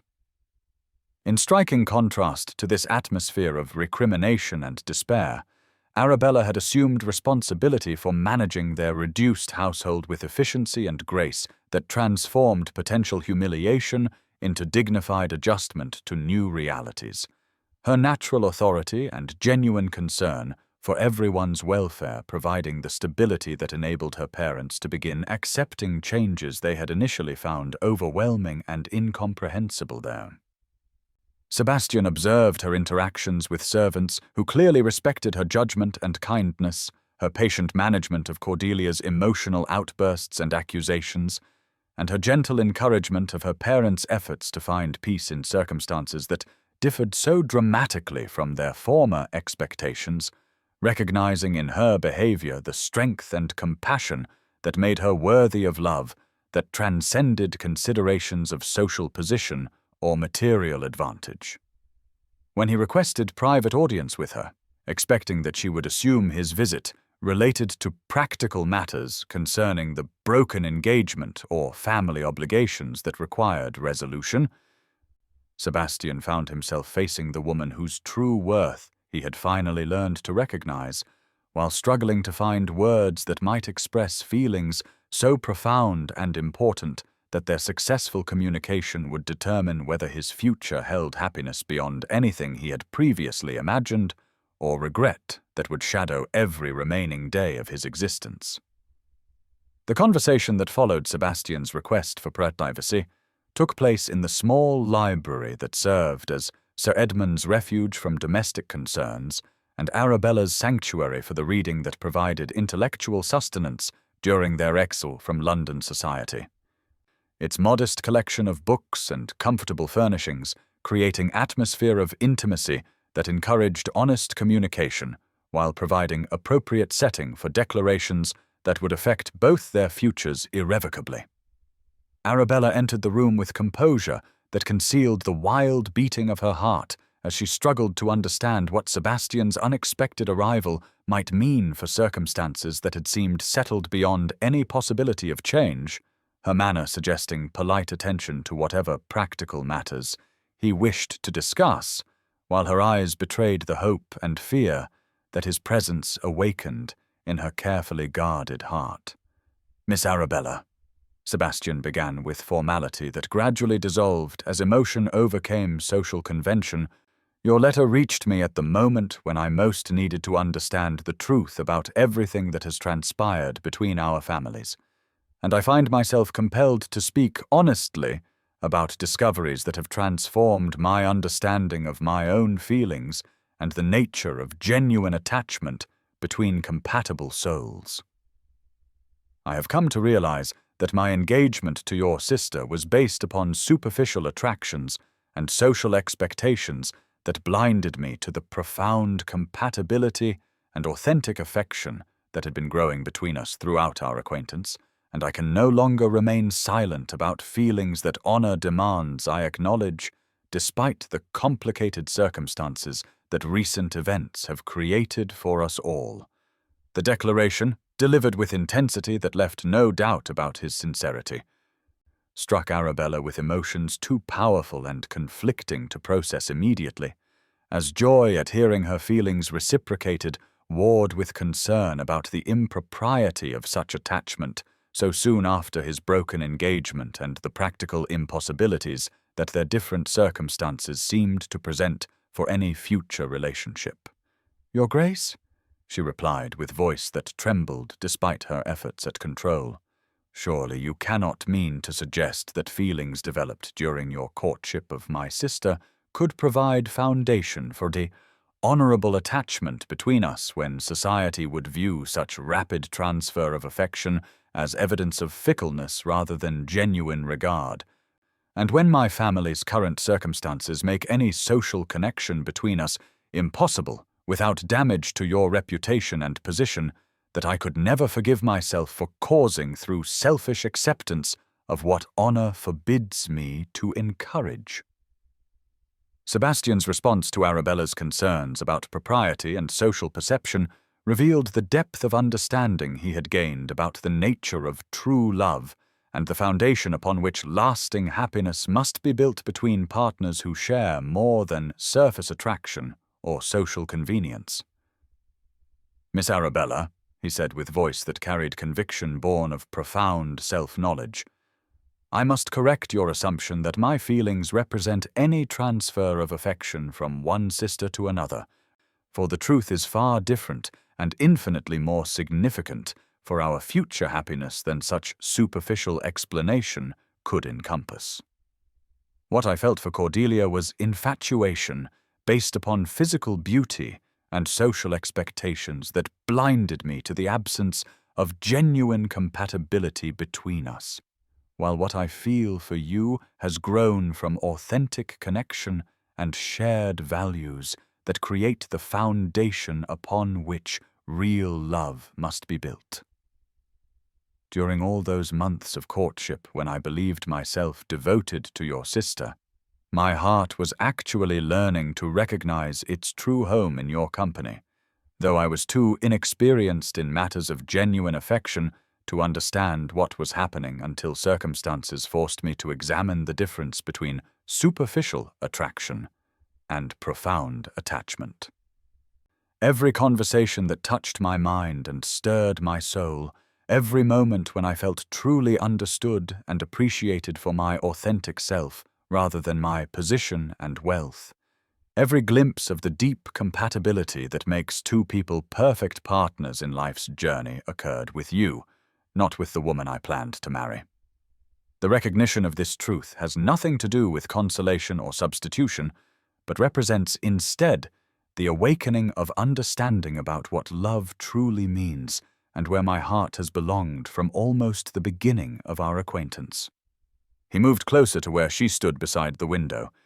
his tall figure seeming to fill the small space between them as he struggled to find words adequate to express feelings that transcended ordinary declaration and demanded acknowledgement of the profound connection that had been growing between them throughout months of careful concealment and social obligation. "Arabella," he continued, dropping formality in favor of the intimacy that their mutual love deserved,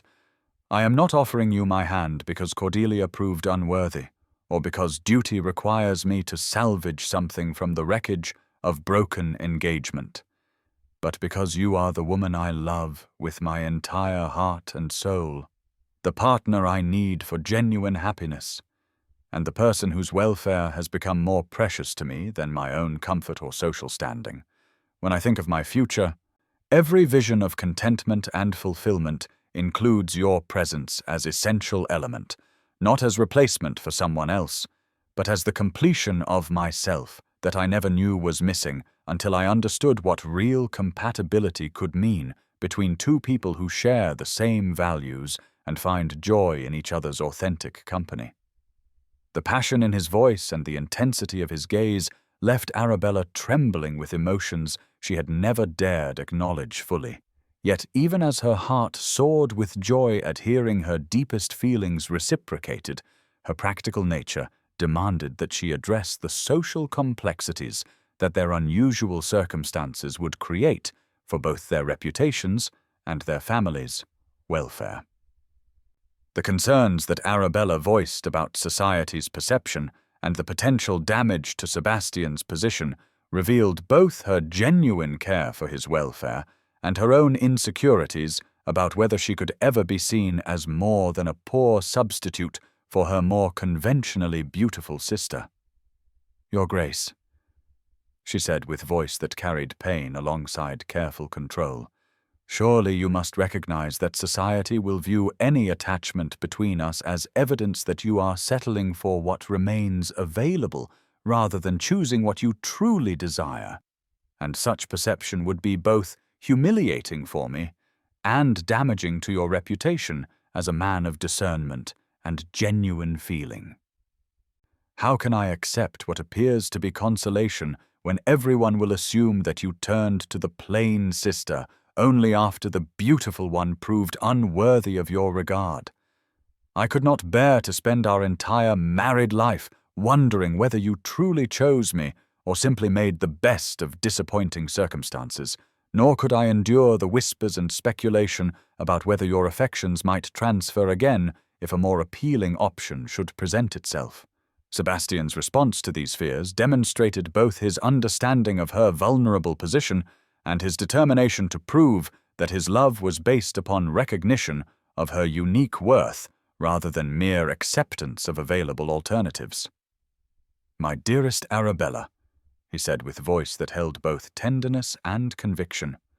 "I understand your concerns about society's judgment, but I hope you will allow me to address each of your fears with specific evidence about why my choice represents genuine preference rather than reluctant acceptance of circumstances. When I fell in love with you, it was not because Cordelia disappointed me, but because your intelligence challenged and delighted me in ways that mere beauty never could, because your compassion for others revealed character that made me want to become a better man, because your ability to find profound meaning in ordinary moments showed me depths of perception that transformed my understanding of what partnership could mean between two compatible souls. I love the way your mind works through complex problems with logical precision, while never losing sight of human considerations that pure rationality might overlook. I treasure your gift for languages that allows you to communicate with our French guests and Irish tenants with equal facility and respect, and I admire your quiet strength that enables you to manage difficult situations without losing your essential gentleness or compromising your principles for the sake of convenience. He paused to take her hands in his touch sending electricity through both their systems as physical contact confirmed the emotional connection that words had been struggling to express adequately. Most importantly, he continued with intensity that left no doubt about his sincerity. "I love you for qualities that are uniquely yours and could never be found in anyone else, regardless of their conventional beauty or social advantages. Your sister's betrayal was not a disappointment that drove me to seek consolation elsewhere, but rather a revelation that freed me from mistaken attachment and allowed me to recognize where my heart truly belonged. I am not settling for you, my darling. I am choosing you as my first and only real choice, the woman who completes me in ways I never knew were possible until I understood the difference between infatuation and genuine love." The proposal that followed Sebastian's passionate declaration represented not merely a request for marriage, but a commitment to partnership based upon mutual respect, shared values, and authentic affection that had grown from careful observation and genuine compatibility rather than surface attraction or social convenience. "Arabella," Sebastian said, as he dropped to one knee beside the window, where winter sunlight created a natural spotlight for the most important moment of both their lives. "Will you do me the extraordinary honor of becoming my wife? Not as consolation for disappointment or duty to social expectation, but as the woman I love above all others and cannot imagine living without. I offer you my heart, my name, my complete devotion,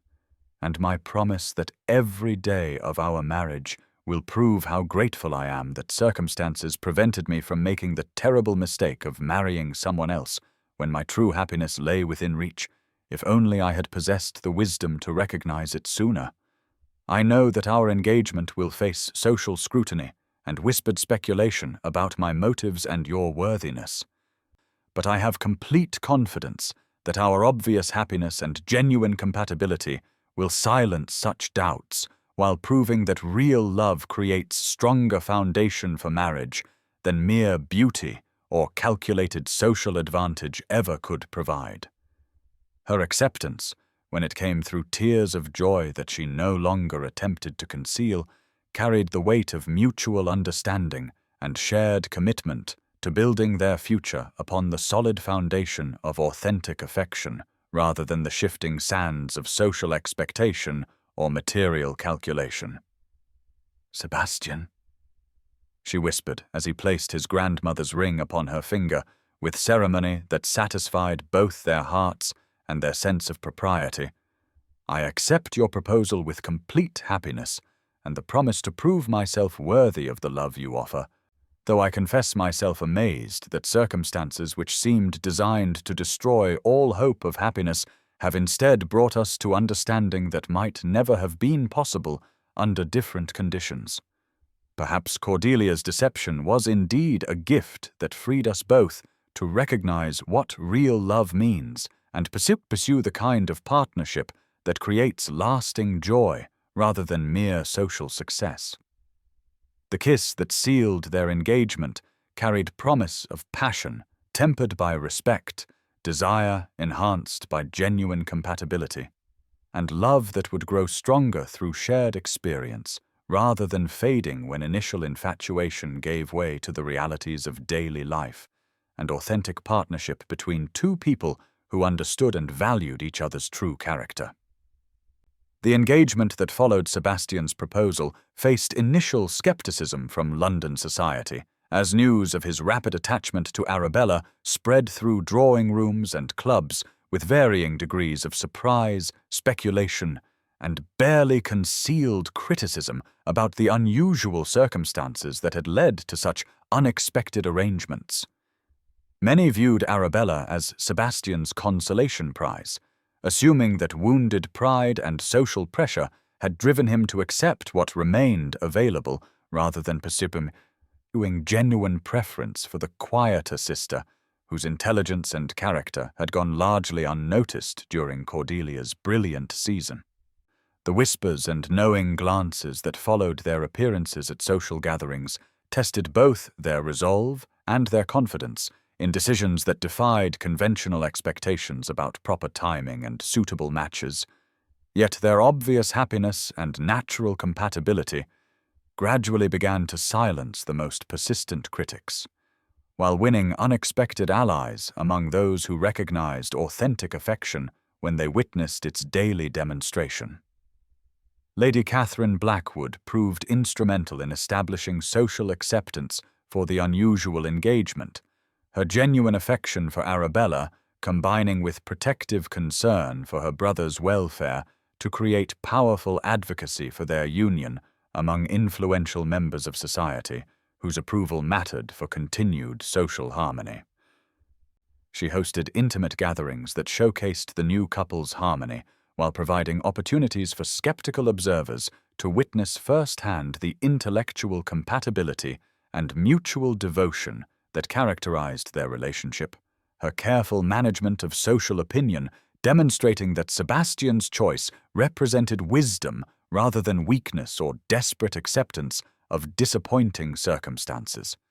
When Lady Jersey herself pronounced the engagement a brilliant example of genuine attachment triumphing over superficial considerations, society's acceptance became inevitable as those who had initially criticized Sebastian's rapid change of affection began instead to praise his discrimination in recognizing true worth beneath unassuming exterior appearances. The months leading to their wedding passed in growing happiness as both families adjusted to arrangements that provided everyone with better outcomes than the original engagement could have achieved, even Sir Edmund and Lady Margaret recognizing that Sebastian's sincere devotion to Arabella promised more lasting security than Cordelia's calculated manipulation could ever have provided for their family's welfare.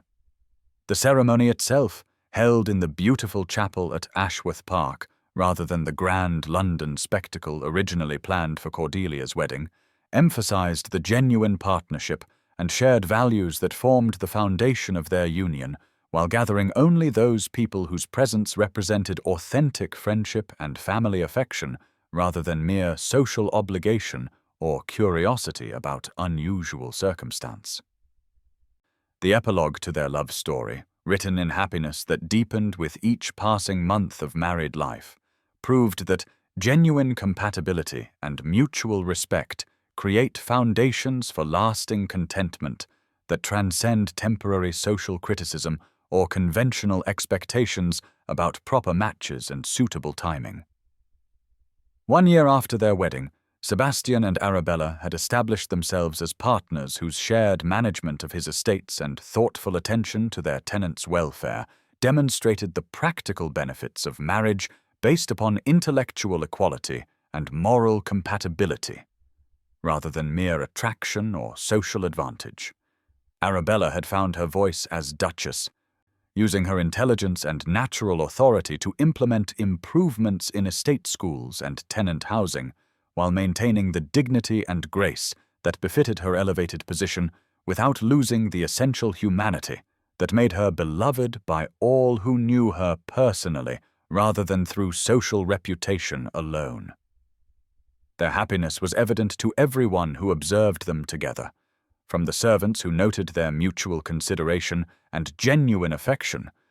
to the society hostesses who found their conversations more engaging and their company more pleasant than many couples whose unions had been celebrated as brilliant matches when they occurred. The contrast between their successful marriage and Cordelia's disappointing union with Lord Nathaniel Fairfax, whose passion had proved insufficient to sustain them through reduced circumstances and social disgrace,